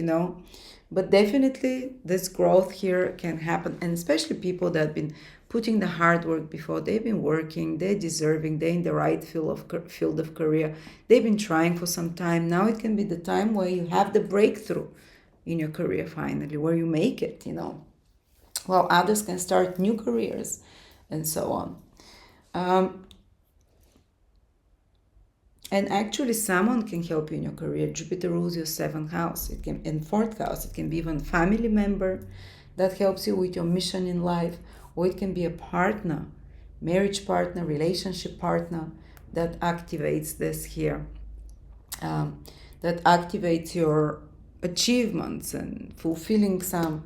And Jupiter in the 10th house makes you more active overall, to get activated, to do things, to contribute to the world. Actually, it forms a yoga for success in Vedic astrology. They said when Jupiter is in the 10th sign from the moon or the ascendant, that the sun sign as well nowadays with modern astrology, it forms that this person will do good deeds. This person, whatever job they take, they'll do the best with it. They'll be recognized for it. They'll have success social in the world. Well, you might not have it by birth, but you have it temporarily now, so hopefully you can take advantage of it. What happened when I had Jupiter in the 10th house? I gave birth to another baby, so I gained something. Sounds like I'm a hen or a rabbit or something. And then 10th house, the business expanded. I had a lot of success at work, and I was really enjoying it. I was actually a bit crazed. Well, I was supposed to be more with my baby. I was so enjoying and feeling so much joy from working, because that's what Jupiter can do, to make you feel more aligned to your worldly responsibilities and duties. And there was like abundance there more. Okay, so let's see. And the previous time Jupiter transited my 10th house from Ascendant, nothing happened. So sometimes nothing happens. What was it? I was in Bulgaria. I kept trying to start different job, but I just knew I had to do astrology, so they didn't work through. So Jupiter kept me on the path to keep studying there. But then Jupiter from the Sun, which happened in 2020, was so successful time career-wise. It gave me a new direction at work, a new direction for my career, support from people in higher positions. So that's good also. If you have anything to do with, especially even when Jupiter is in the 9th and 10th houses, with judges or people in authority or in institutions, they would look good on you. They would help you in some way. So you can look for support from someone in higher power. In some way, there will be a benevolent response to you. Or better boss, you can get a better boss or whatever. And now Jupiter is in the 10th from my moon. Career is going very well. I have motivation for work. Hopefully those videos will be successful. So things go well when Jupiter, and Jupiter on angle from the moon. So if it's your moon in Virgo, in the 10th house, it also can create more a temporary wealth yoga. It can be good for having more wealth and resources in some way. But usually it's how your mind, you yourself, when Jupiter is on angle from your ascendant, helps you how to be more resourceful with everything that is around you, how to use it to a better advantage, to help, to change. So yeah, use that energy to fulfill your goals, your plans, whatever you have to act on them. But again, with Saturn, you have to be a bit more cautious. You have to expect there will be some slow things, but that's good because you test everything with Saturn. So you build it on a stronger foundation. And yes, it goes slower, but the ultimate result is very more long lasting. Okay, so this was for Jupiter and Saturn. I hope that gave you, they're both about the horizon, helping you build something you want for yourself, for your kingdom, to have more impact as well on others. There'll be some of the next years will be some of the most productive years for Virgos because of Saturn and Jupiter being above the horizon. All right. So there can be some inspiration coming from Jupiter in the 9th house, especially when it joins with Uranus at the end of April, the beginning of May. They're very close together. They join once every 13 years, Jupiter and Uranus in your 9th house at around 21, 22 degrees. If you're Virgo, who has from around 18 to 24, 5 degrees Sun, Moon, or Rising, the Jupiter-Uranus conjunction will hit you with a trine. Wow, you lucky, lucky ones. Even it can be great for new relationships because they'll make sextile to the opposite degree. So let's say 18 to 25 degrees, you catch this trine from Uranus and Jupiter conjunction, sudden fall of luck. I would play even lottery if I was you around. It happens around April. When is it exactly? The end of April, second part of April. So it's active all that time and into May. But some of you can feel it before that and after. In 9th house, sudden illumination, sudden eureka moment, sudden inspiration that you're given an answer about the future, that you see something. 9th house is the future, definitely with Jupiter and Uranus there for all of you Virgos, but those degrees in particular, illumination, a sudden answer to such things. A very lucky situation. in some sort will happen. I cannot tell you exactly in what area, but you'll be very supported for very fast and positive changes, especially those degrees around that time. All right, now let's see the nodes. The nodes, Saturn and Jupiter, like the background, what's happening. Well, the nodes are very karmic. They're kind of fated. They also align you to your dharma, but usually with more sudden events and with a bit more unexpected events. And they're the karmic points, something that your soul really wants to experience again. And Rahu, the north node, which for you is in the 8th house, fulfills desires of the ego, the things that are material, that are temporary, that will not give us lasting joy, but temporary. And we really love those things in the West. Is it a new car? Is it a new, is it some money or whatever? But it still fulfills, even if it's not the desire of your higher self. We need to experience and fulfill the desires of the ego to realize that this is not going to make us happy. So then we appreciate when we come across the dharmic things we have to do, and we really align to the will of God. That's what dharma is. The will of God is the will of our higher self. These are the 9th house here that I was talking about. Well, Rahu now, whatever Rahu is the dragon's mouth, which is always hungry. It has no body, so it just eats, and never feels enough that it's satisfied, but it's always excited to take more. While the dragon's tail is in your 2nd house, where you excrete. This is the axis of eclipses, of course, the fated events. So where are you grabbing from life, Rahu? Where you're passionate about, Rahu? The dragon has the energy more of spring, of material manifestation, of grabbing something. Well, it's in the 8th house of changes. Ooh. And the 8th house is very more subconscious, psychological house. But on the material level, that can be other people's resources. So you can receive now from others, from the talents of others, from the help of somehow 8th house is, 7th house is other people, 8th house is the resources of others. Whether it's them money or some kind of talents or some kind of something they can give you to use. Well, Rahu there can help you, you know. So even if there's some people criticizing you here and whatever, and if you can do some contractual it's very good if you're receiving something from another to follow the rules of Saturn, because Saturn is in the other relationship house. Make a promise and keep it, do a contract and so on. But Rahu here, you can receive sudden help from another.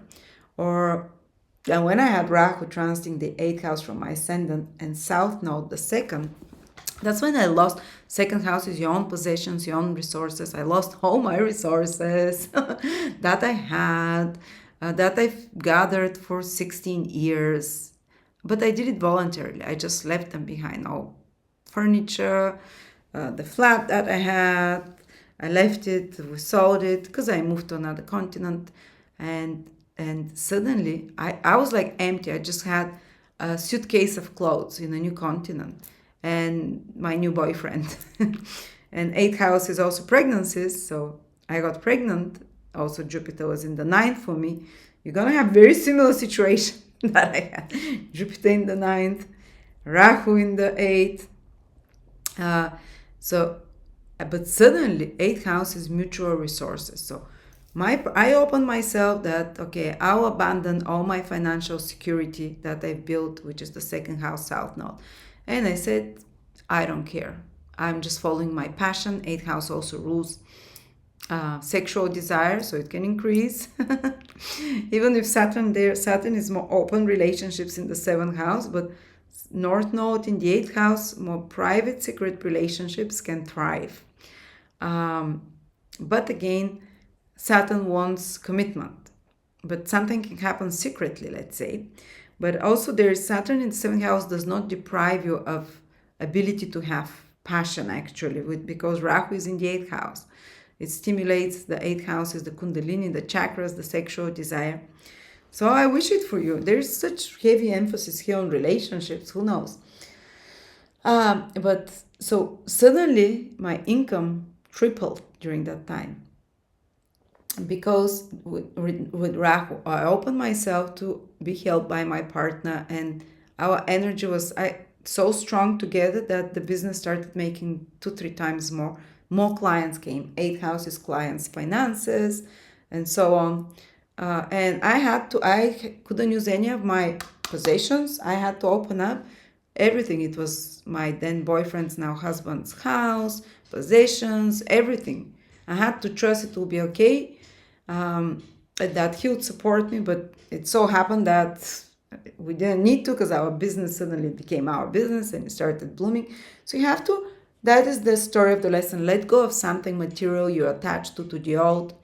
This is what you might do this year. The whole year, the notes are there. Maybe throw out the old clothes or recycle them, give them to someone, the furniture, all the things that are blocking the flow of energy and abundance in you. Because these are financial houses, the second and the eighth. And with the second, we want to hold on to what's ours. But it might happen that you lose something precious, you lose some money, you lose some security financially, or some source of salary or material source of support that you had. But you open yourself for another one that comes from outside, that comes from another. So you might receive some now and Ra, who gives with ease and fast. You might receive support from a partner, for example. The salary might increase, or from a business partnership where brings you more money suddenly because you're collaborating with someone with their skills or resources. That's what I started doing actually. I suddenly started when North Node went into my 8th house. I lost my previous security and so on and possessions. I went to my partner's house and I had to rely on him. But then I started including the talents of the other astrologers. Till then, I never advertised them, so I started interviewing them. So suddenly, my wealth or financial security grew because I combined my resources with another person, which is the 8th house, or I benefited from another's talents and resources. It sounds a bit like using someone, but it was going both ways. So now the universe is saying, if you're someone who always relies on themselves, to actually open up that opportunities can come to you from others. Ask and you shall receive. Maybe you might need to be open a little bit to rely financially on your partner. And my mom by birth has the North Node in the 8th house. And the North Node is something you're like, you want it, but you've never done it before. But it's just a transit for you, so it's not the same. But she always liked to hold on to what she had, South Node in the 2nd, because she felt very secure this way. And then suddenly what happened, she lost her job when she was 55 and for 5 years had to rely on my dad's pension, and she's never done that. And she learned and on money from me, and she learned how little by little how to accept help from others, and it was very hard for her. But this is a lesson, guys, and you have to learn how sometimes to open up yourself and to trust the universe. This 8th house carries a lot of energy. You have to trust, even because it's the house of transformations, changes. It's the house of Scorpio, so it's where it's the invisible. You don't know what's happening. There's fear there, but you need to know that if you are willing to let go of some security that you've built now, and something that is secure but it doesn't give you excitement anymore. We're talking more on the material level and with your personal life. But if you go into the unknown, which is the 8th house, which looks scary, dark, like a cave, actually you might discover treasure. This is where the treasure is, the North Node there. And it can come to you from an external source. It can come to you from government support. It can come to you from a grant or alimony from a partner. It can come from, I don't know, clients. For me, it was starting to collaborate and to promote other people's work. So suddenly I didn't have to work so hard.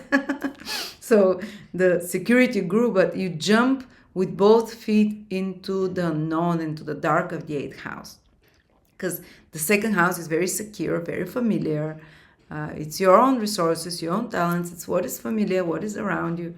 You have to dive into the dark and it will pay off, because the North Node gives you rewards, not like according to your to how much you deserve. North Node gives you it can jump like with a trampoline higher up. So suddenly, if you open yourself to support from outside or to combine with another person, but make sure it's contractually well checked, because Saturn is in your seventh house. Make sure you know that there's clauses and rules. I did it blindly, but with Rahu, you jump there. There can be sudden, unexpected opportunity. Maybe more money can come to you through taxes, tax return, or some inheritance can come to you. North Node in the 8th house. Sometimes someone can pass away and leave you something.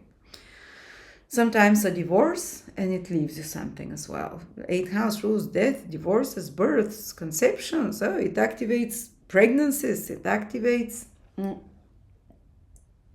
And again, pregnancy is receiving something from another, mixing your resources together. That's why it's the 8th house. Your material, their material. Again, Rahu is like a gate there that intensifies this because it forms the eclipses, of course. But sometimes there is a possibility also 8th house, like sudden reversals. It's possibility. I have to mention it. Sudden passing of someone. Not you, don't worry. Sudden reversal.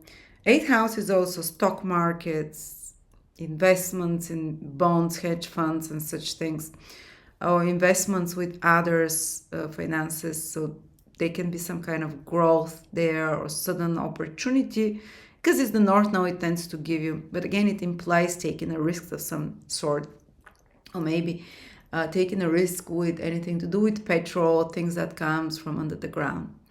That's on the material level. On the psychological level, 8th house is intimacy, and Rahu wants to penetrate those questions and have insights.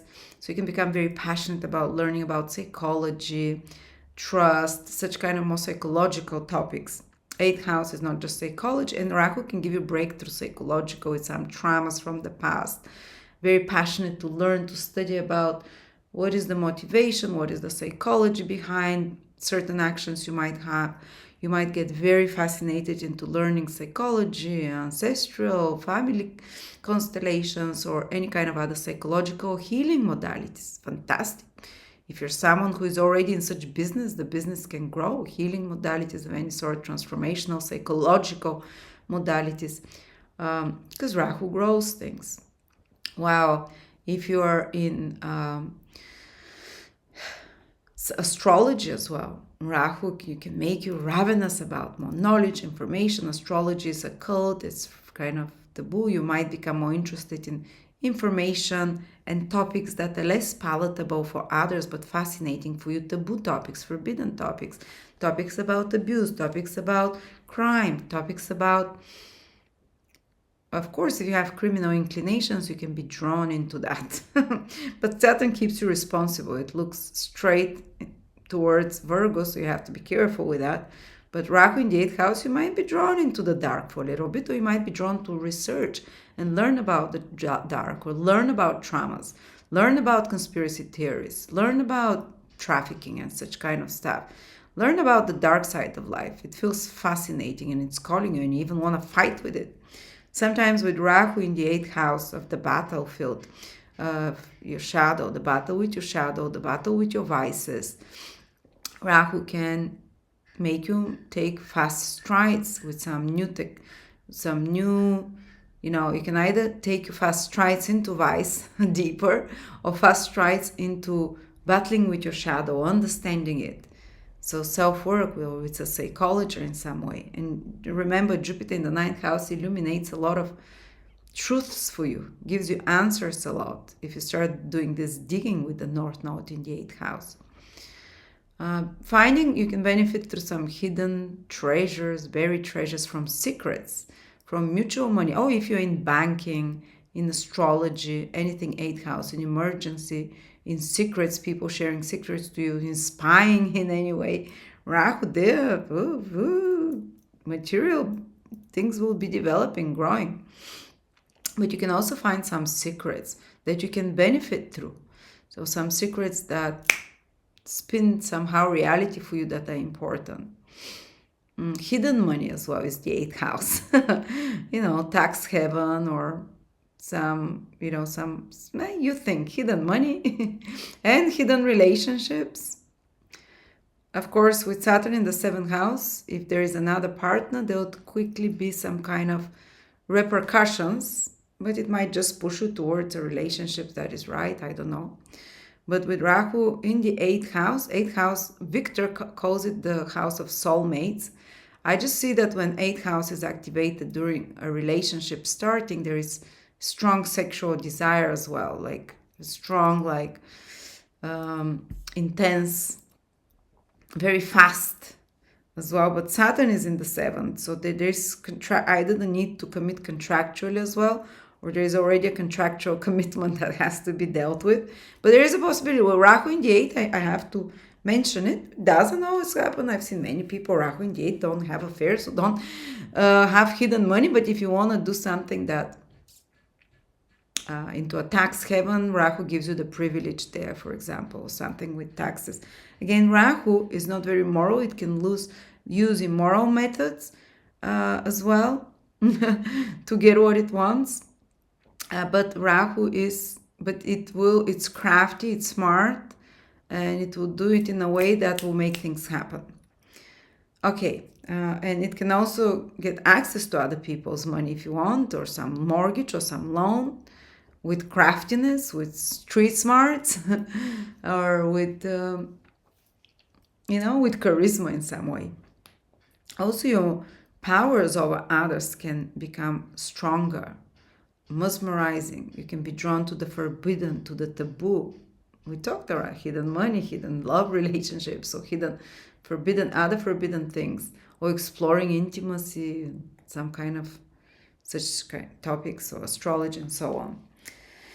All right, so this is it. Well, the South Node in the 2nd house asks you to detach from the familiar, from the safe, from the well-known. And of course, these themes will probably escalate strongly, whether it goes into more passionate, into astrology, into secrets, into the eclipses. Lunar eclipse on March 25th at your 2nd house. There can be some important development with finances, as we said, with mine versus yours, and so on. Also teeth, South Node. Be careful not to lose a teeth, or you might be doing finishing some teeth work down there. And also your voice. Be careful not to lose your voice with South Node in the 2nd house. Sometimes this is the weak area, the axis of the 2nd and the 8th. Solar eclipse on April the 8th is in your 8th house at 19 Aries on the 8th of April. That eclipse is active for a year ahead, so it can be something suddenly coming to you from sources, like you diving into something unfamiliar, maybe some crisis, because 8th house is connected to something for shocking you, but might be a great crisis and surprise, like pregnancy, like inheritance, or it can be something suddenly coming to you through another, those 8th house topics that we talked. Lunar eclipse September the 17th. Now this eclipse actually is happening for the first time in Pisces, one of the first eclipses. They happen usually always in the same signs for a couple of years, but now you're going to get one in your 7th house. Who's going to feel it? This is actually the eclipse that Virgos will feel. That's the eclipse to watch out on September the 17th at 25 degrees Pisces. Even though the North Node is still in Aries, the moon is here in Pisces, and the North Node eclipses the moon.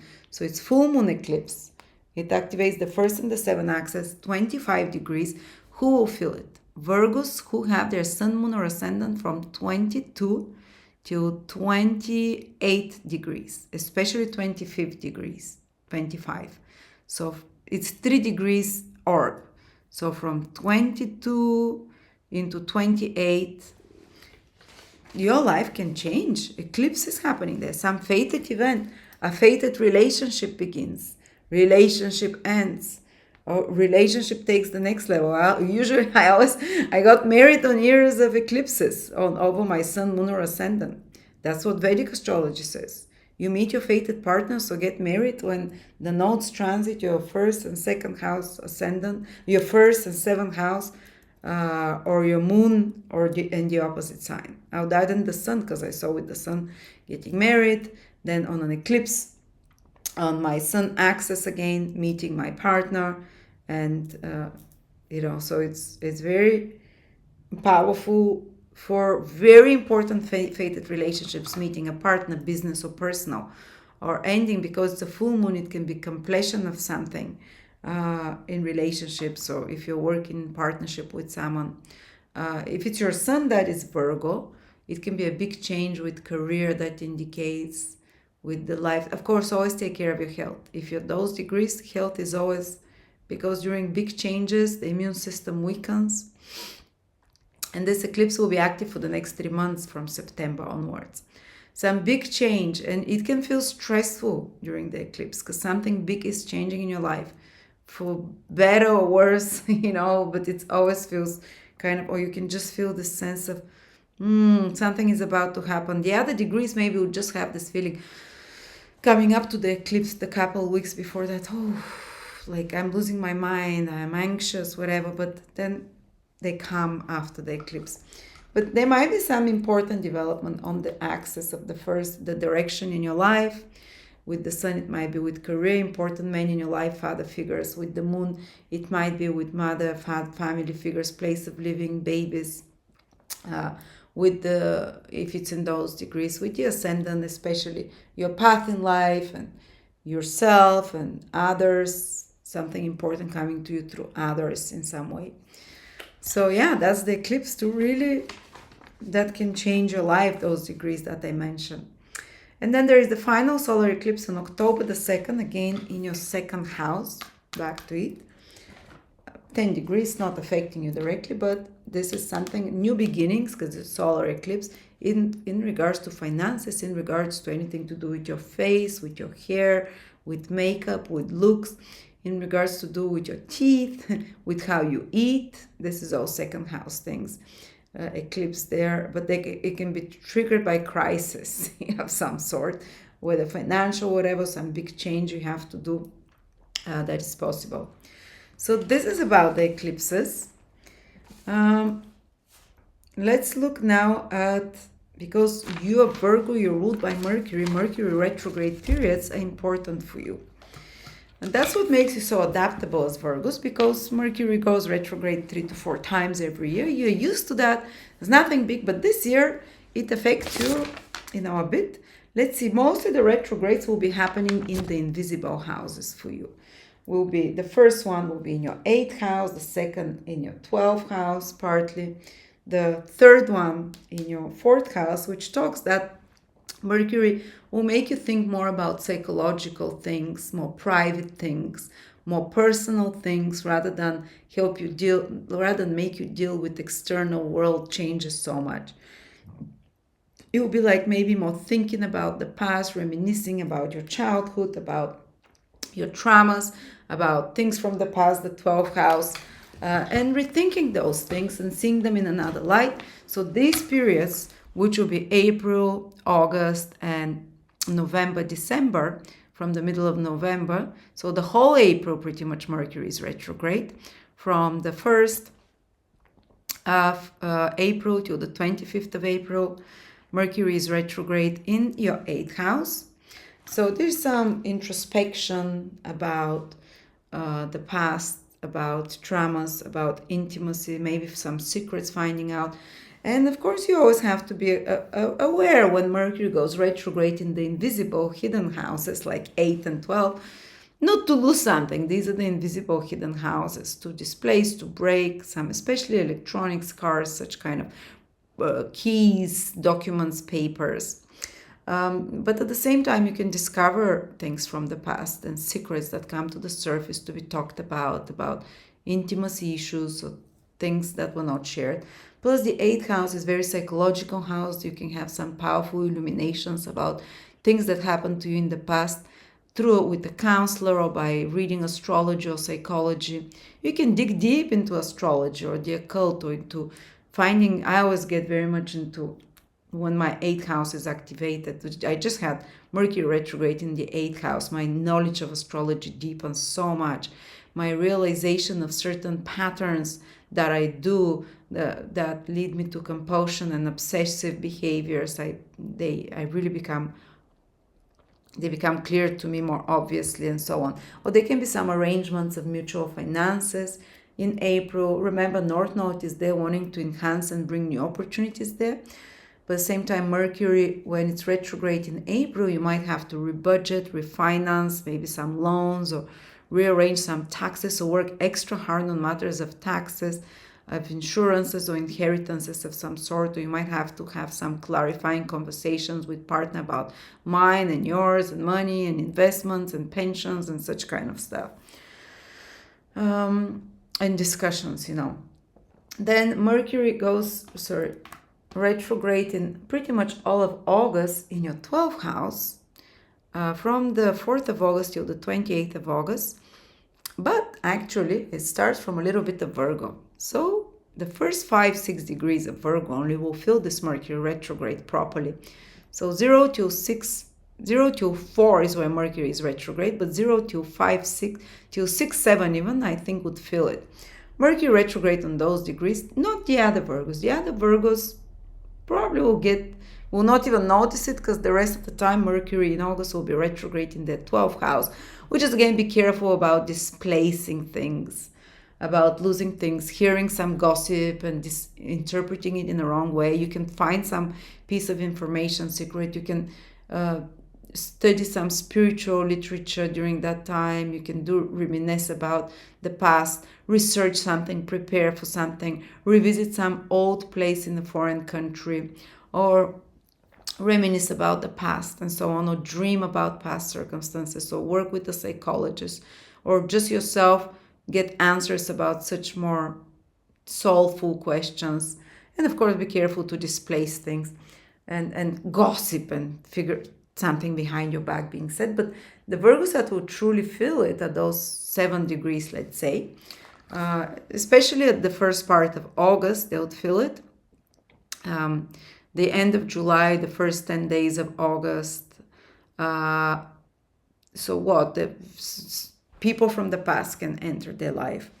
Virgo rules you as well, and it rules your 10th house. So you might be also people from the past that you haven't reconnected, you can reconnect with, or you can find something about others. If they have done something, you can find out something, and some clarifying conversations. Or you might say something that you wanted to say, or something that hasn't been brought for a while might be brought up to be discussed because it's upsetting someone, upsetting you. So things need to be renegotiated, or even you might decide to end up certain relationships, friendships, or collaborations if things are not done correctly and fairly. But if there is some dissatisfaction, it will be talked about, it will be discussed.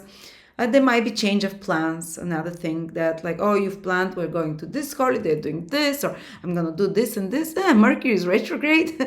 You have to be flexible, especially when it comes to career. Mercury rules your 10th house, retrograde in the first 7 degrees, let's say. Or you might be completing some old project, or it comes back to you, an opportunity of an old job can come back to you, or something that hasn't been completed correctly comes for you to correct, to improve. Or you might be really putting extra efforts, mental efforts to fix something, it's usually intellectual communications. And there is, and of course, the usual communication issues. Make sure your passwords, you might have to put stronger protection, or there might be some displacement of password, documents, keys, and such kind of stuff to be aware of. That is stressful, or change of plans normally, Mercury retrograde. And it can be exciting as well, Sometimes I like a bit of surprise, so it can show you an alternative ways of how things can be done, or you can be rethinking about, okay, is that the best way to approach? Let me take a step back. Maybe or something might be getting delayed then, or put at the back burner, because actually there will be some change coming, or something that you can change or say alternatively, or you can improve on while you're waiting. All right. These are the Mercury retrogrades, and then the last Mercury retrograde goes into your 4th house, You might feel this one strongly as well. It's from November the 24th, so kind of, Thanksgiving, till December the 15th. But the whole period, starts from November and the whole December, the pre-shadow and after-shadow period of Mercury. It's from 6 till 23 degrees, this retrograde. So if you're Virgo, 6 till 23 degrees, I would say even 4 till 25 degrees.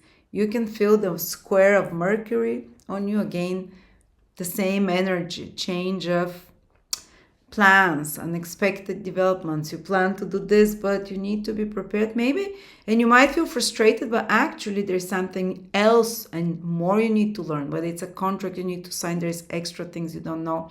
Whether it's some important negotiations or meeting, maybe that's, something needs to wait out, or maybe some sale needs to go on property or real estate because it's in the 4th house. It might be delayed. Maybe you need to fix something. Maybe there's something you're not seeing enough, so things can go a bit topsy-turvy.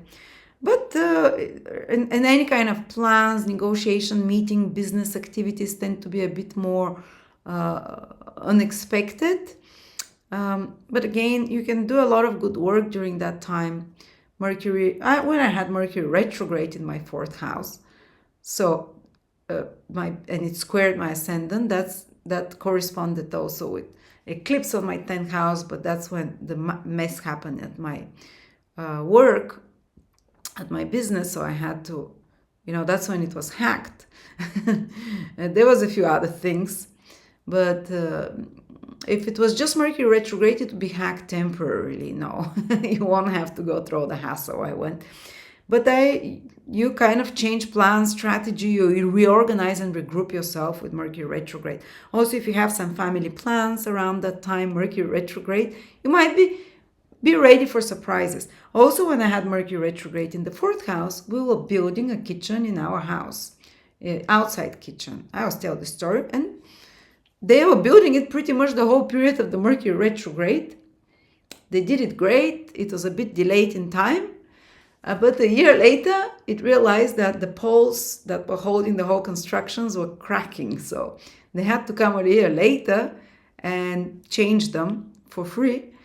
So yes, we did work on our house during Mercury retrograde. It turned well, but there was it means later on that they might have to change something or come back to finish something up. Or you might be finishing something for your house. If you started some repairs earlier, some project, Mercury retrograde, you can be doing finishing touches now during that time, and you have to redo it a little bit or change it. But again, the results can be more lasting. And Mercury retrograde in the 4th house can be getting back with family if you haven't seen, going to visit family, but that's the Thanksgiving, Christmas. And of course, there can be some things said that were not said before in the family. There might be important discussions with family, or there might be just happy reminiscence about the past or old things that happened. Or there might be that some things with your family that you say that, after all, it's a square, unsaid things that need to be said and discussed now, because the balance needs to be addressed. Maybe some new rules have to be. Maybe you need to speak up and say something to your family, or maybe they need to say something. So be prepared for such things. Again, always the ultimate goal of Mercury is to make something more organized, more harmonious. So these are the Mercury retrogrades. Everything goes according to plan when they turn direct after that. But some change has happened there. So something with home, family, property. Now, Mars goes retrograde as well.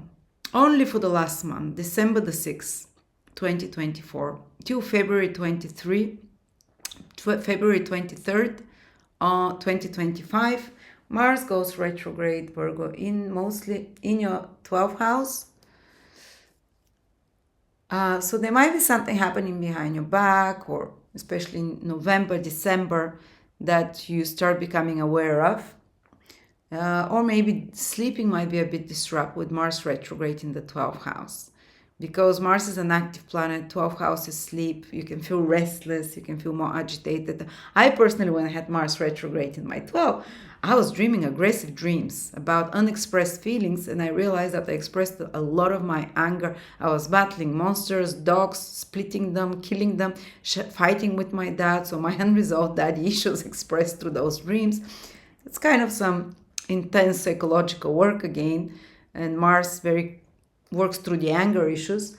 Also, there can be some suppressed anger that you're feeling at moments, or you might feel that at moments around that time, November, December, when Mars is in Leo and then starts going retrograde in the in the 12th house around the 6th of December, that there is some kind of a, maybe your motivation kind of wanes, or maybe you're doing some research behind the scenes. This is the 12th house, digging deep something, or maybe you might be called to do something important abroad, some of you, to be more active in a foreign place. That can be a time when you go to a foreign place, this retrograde in the 6th house, which already Mars enters, the 12th house. Mars enters there November and December. It's in the 12th house, so there might be some activities that are developing abroad or with foreign places. So you might be putting a lot of energy into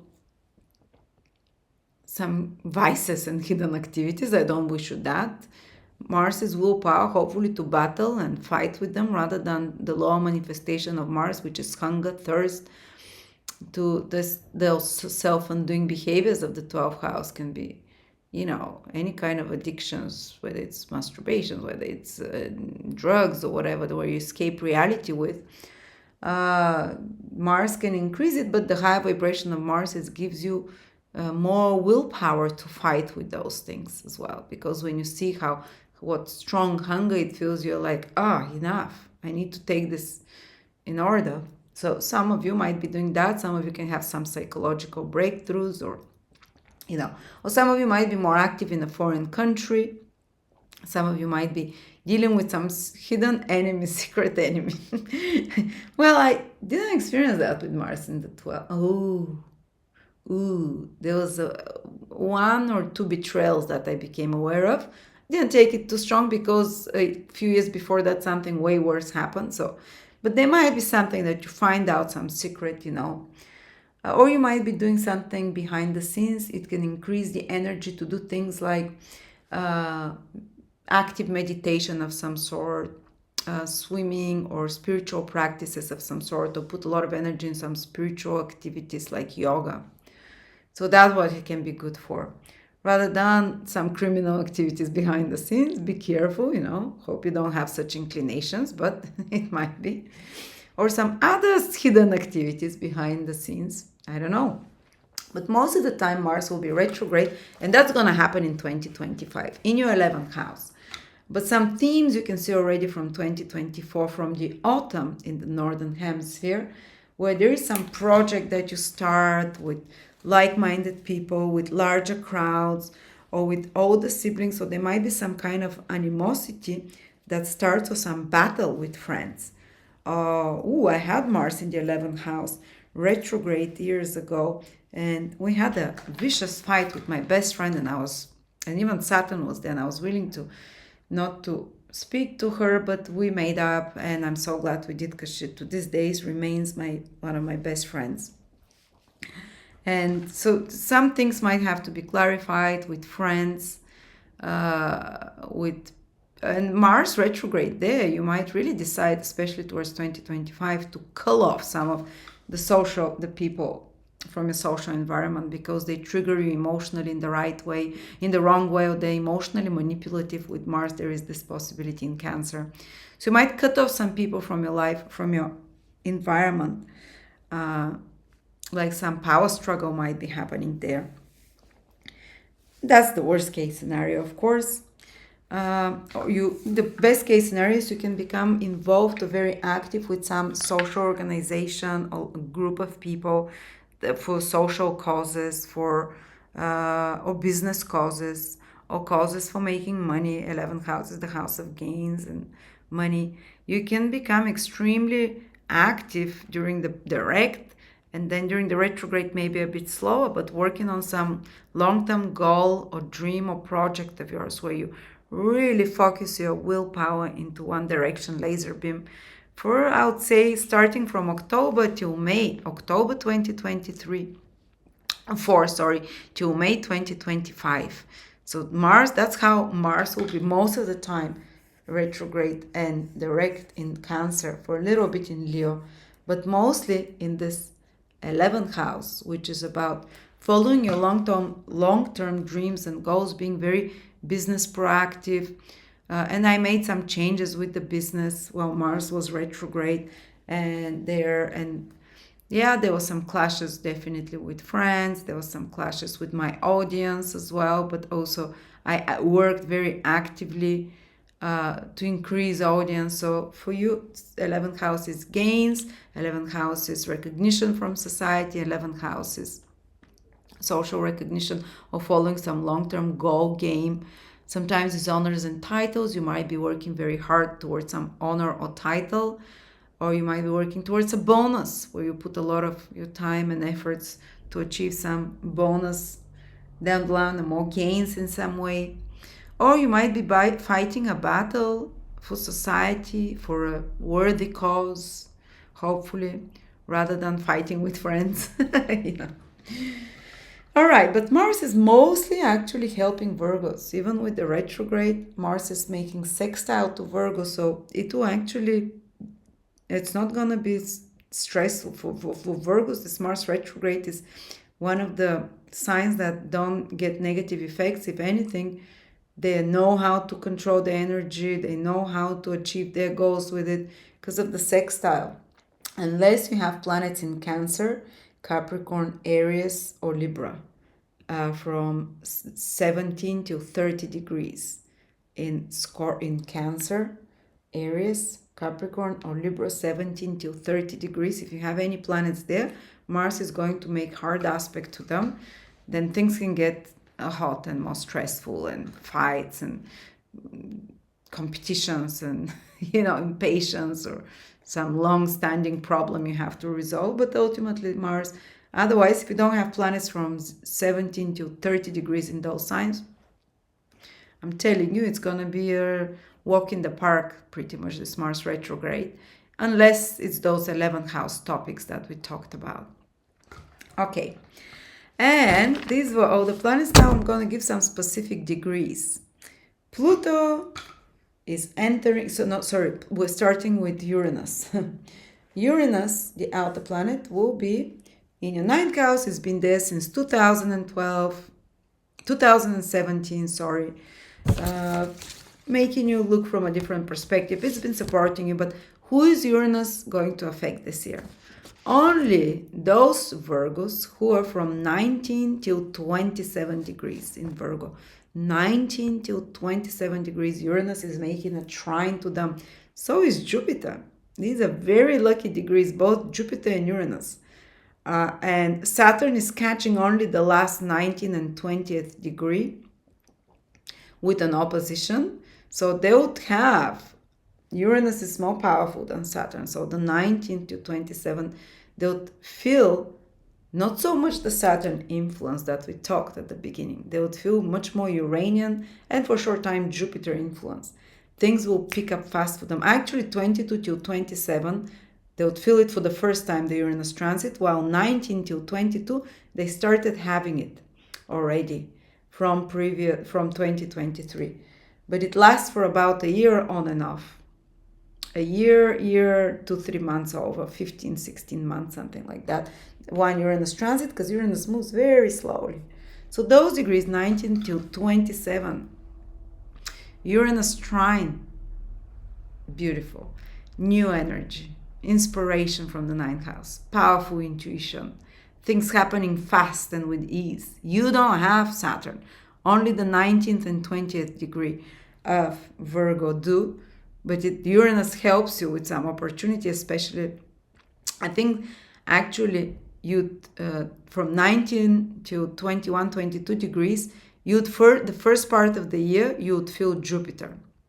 And then From the second part of the year, Saturn gets to your degree. So the first part of the year is very fast-paced for those 19, 20, 21, 22 degrees. Then it can slow down when Saturn starts opposing you, those degrees. But the first part, and for the other degrees from 22 to 27, sometime this year, I mean, Uranus definitely new fresh ideas, new fresh inspiration, some possibility for trip, some possibility for studying or higher knowledge. Uranus is also planet of divine wisdom, some insights, downloads, inspiration. If it's your Sunday, a new career can happen, or your career can suddenly go viral, or promotion with Uranus. So you can innovate your business, or you can have some great idea about participation in Uranian things, like if you're in astrology, technology, any kind of media. Uranus is anything to do with social media, technology, new inventions, alternative and esoteric knowledge and astrology, science even. Wow, it can take off. You can become viral or whatever. Or Uranus can really help you start. I love Uranus transits. The trines are beautiful. Even the conjunctions are twin tens. But something will change for the good with ease, without disrupting the rest of your reality. A new man can appear if it's towards the sun, or something that reveals, that gives you more freedom with your career, that reveals more authentic. You're gonna be more honest. It's gonna be so much more easy to be honest now, to be direct. You'd get flashes of inspiration and intuition what to do things right. Some interesting people can appear, maybe male or whatever, to direct you into your career, or to direct you into your goals, or you can just feel more alive.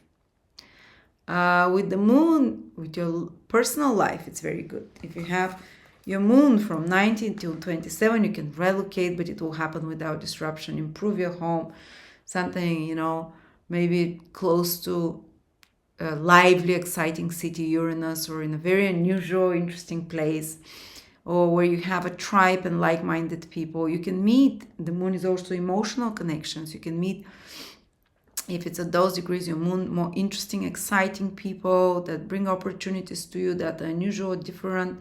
You can study again, fantastic for any esoteric knowledge, for any activities connected to new technologies, social media.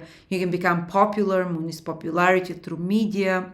You can, if you're buying or selling property, that can be good. Or if you're emotionally connecting and bonding to someone, it can be exhilarating. New relationship, exciting. Some new interesting woman can appear in your life, or there can be some flow of energy into you through important women, and so on. And if it's your, it can make you a bit excitable as well. If it's your ascendant sign, Uranus is from the 9th house, but it can help you look more.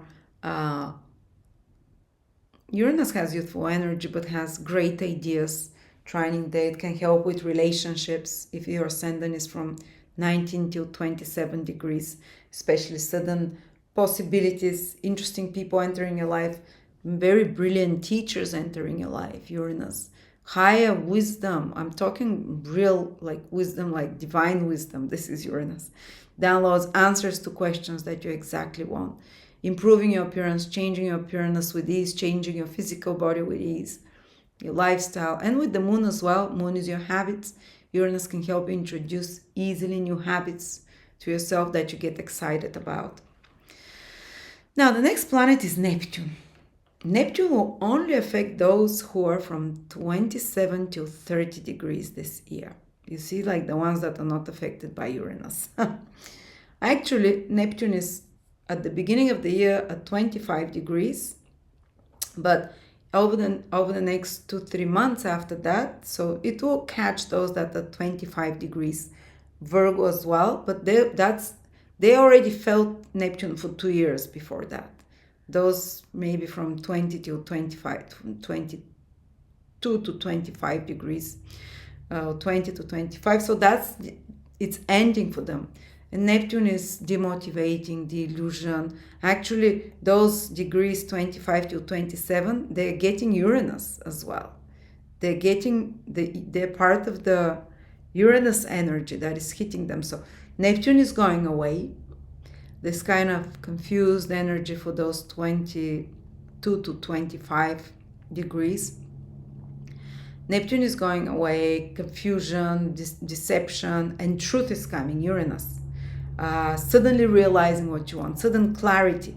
Neptune is maybe like you're not clear, you're yearning, things are not happening according how you want. Neptune is the oceans, the king of, it's beyond you. Neptune is like you're a little boat and you're floating. Well, Uranus, those degrees that Neptune is for the last time, Uranus takes them over with the trine. You'd have like, whoa, suddenly awakened from a dream. Neptune is dreams and sleep. You might feel like you had no motivation, or things were not happening according to plan, or they were very confusing or misleading. Now Uranus clarifies something, lines up stuff. But those that are from 27 till 30 degrees, yes, they'll catch a bit of the Uranus energy for sure as well. But they'll get for the first time Neptune energy, and it will stay for them for at least a year or two ahead. So that Neptunian energy that all other Pisces passed before you, all other Virgos passed before you, 27 to 30 Virgo, especially the 25 till 27, it's starting to finish for them, they still have it. But you have to be those who, for the first time, the possibility for deception. Saturn is not close to your degrees yet. To bring you down to earth. Saturn in 2025 will oppose you to burst the bubbles, but some kind of illusions can form. There can be possibility of others misleading you or promising you something that is not attainable, or being drawn by some illusion, being involved in love triangles, or yearning. It can be as easy as yearning for someone else or something else that is unreachable, or even getting in some kind of dodgy situations. But there is a possibility of you being ambivalent with others, or others being ambivalent with you, or not being direct, or you projecting something onto others, not seeing them realistically, or even someone being misleading with you on purpose, pulling the wool over you. I remember when my ex-husband, he was early degrees Virgos, the first few years of the relationship, I was so unhappy, and he never realized it had Neptune transiting his 7th house. Because he could not, and at the end, I just burst his bubble and said, don't you realize I've never been in love, and so on. So I was almost like, I can't say pulling the wool, but he couldn't see it. He'd say, why are you sad? Why are you sad? And at the end I said, I think I'm not in love with you, So there was this kind of disappointment there that he went through. And I'm sorry. I hope you don't go through such a kind Virgo. But I knew some other Virgos who had Neptune opposition earlier. They fell in love. They fell in love so much with someone. And it was like love like they've never loved. Craving like they've never craved. And some of them met their soulmates. I know 2 Virgos that met their soulmates with the Neptune there. But I know the few more Virgos that met someone they thought was their soulmates. But especially when Neptune was opposing, that were misled. Actually, I know another Virgo that when Neptune was opposing her 7th house cusp, she met her soulmate. They're still together. But he had a drinking problem. And those 2 years Neptune was opposing, they were battling with his addiction. And at the end, he hasn't drunk in 2 years. So it doesn't always mean bad stuff. You'd end up with an alcoholic. You'd end up with someone totally incapacitated. She actually met a Pisces. Pisces became her partner. She was Virgo rising. Neptune stood on her 7th house cusp. Very in love. They fall in love. He's incredible. But he has alcohol problem, and within 2 years, she says, we'll end it if you don't change. He changed, 2 years sober now. So there's rainbows at the end of the story. So just giving you some examples. Neptune can attract you to a partner that is very artistic, or people, so not necessarily only love partners. It can be not only romantic. If it's a romantic, you're in a fairy tale, but there's some things you're not seeing, just like That person I told you, she was not saying that the person was alcoholic. He was hiding it. He would drink very, very less in front of her, but he worked from home, and while she was gone to work, he would drink a lot more. So there's something someone might be hiding from you, that you're pulling the wool over you with those degrees that I said. You have to be aware of. Be careful when signing contracts, not to be misled, not to be too good to be true. Whether it's your sun, moon, or ascendant, just be careful of falling for someone very charming or whatever. With the moon, again, you can really fall in love, and it can be true love, but also there might be something that is not fully tangible, something hidden, or something that has to be hidden, like sometimes love triangles, or sometimes there's some other secret, like I told you. But hopefully, if the love is true, if the love is unconditional, whatever, you can help. Well, Saturn will pass next year, and you'll put the conditions. Don't worry, you put the conditions and sort it out after that if the person is not fulfilling, or the requirements.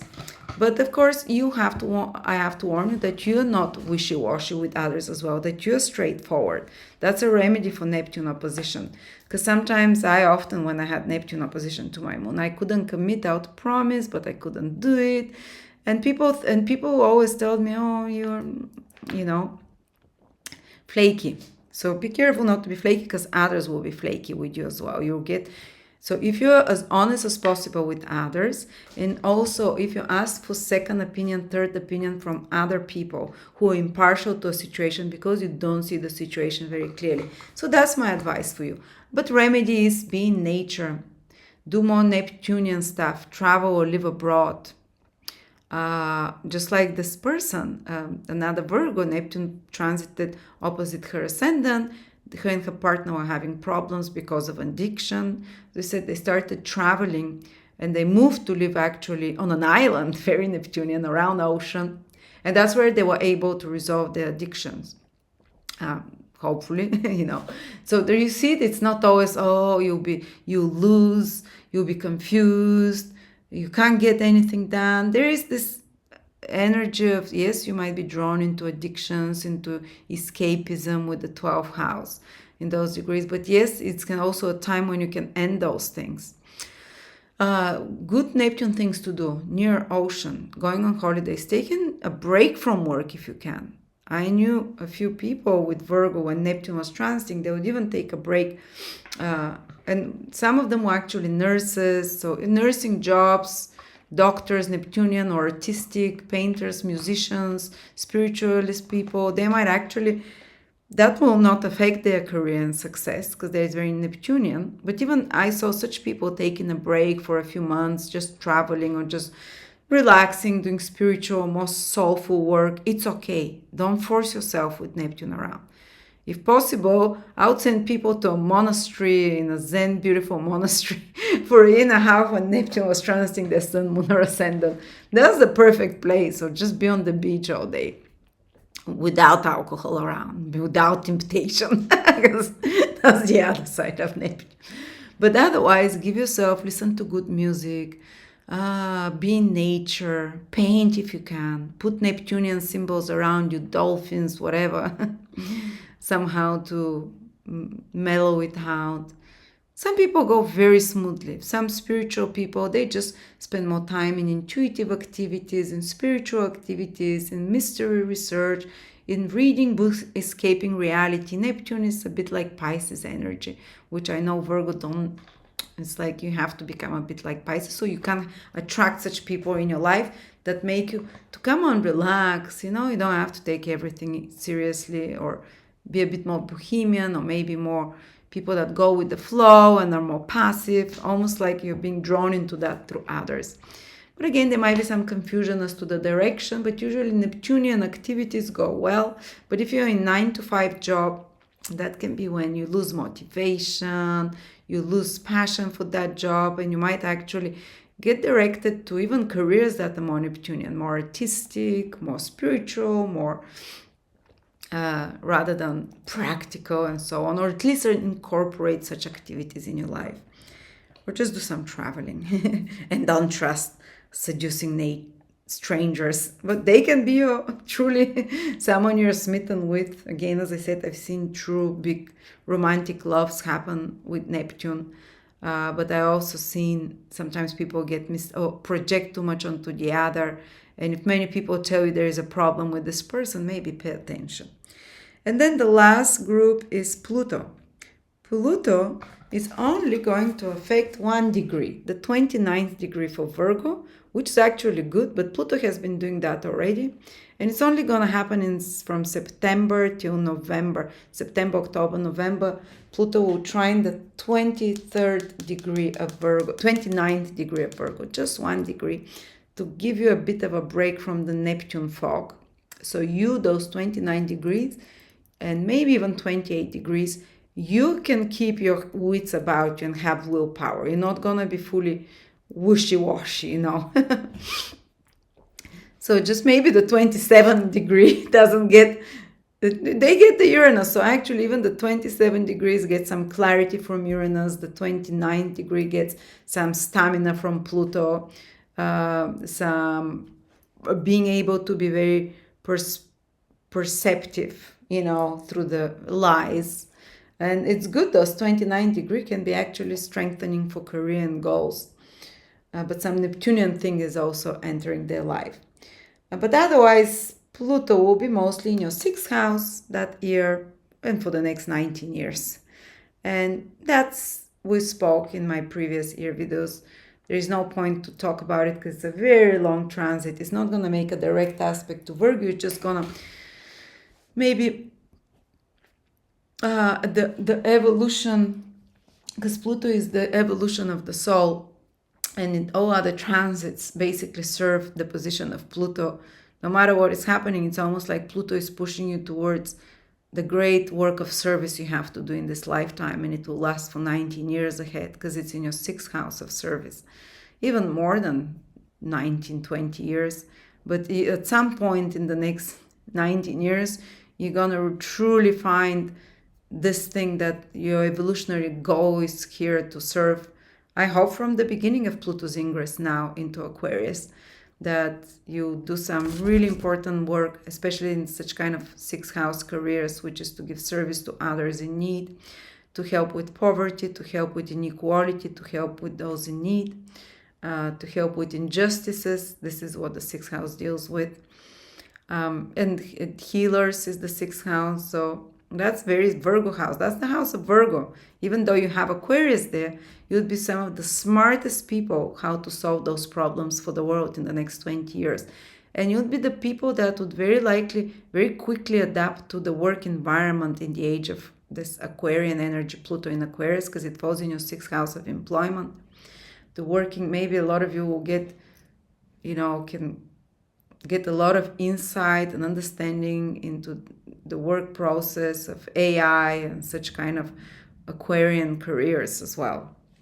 All right, that's for you Virgos. Or some of your Virgos with Pluto there can become really truly the most important expert, full of knowledge. Aquarius about health, 6th house, Pluto penetrating inside. You will transform the health.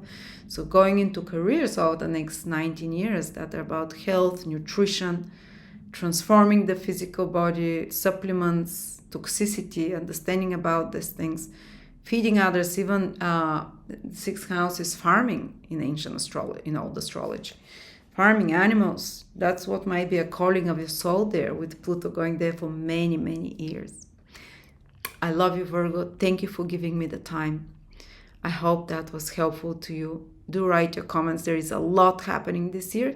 It's not too, but there is not some big conjunction somewhere to really focus us in one direction, but I tried to cover a lot of the topics. Thank you.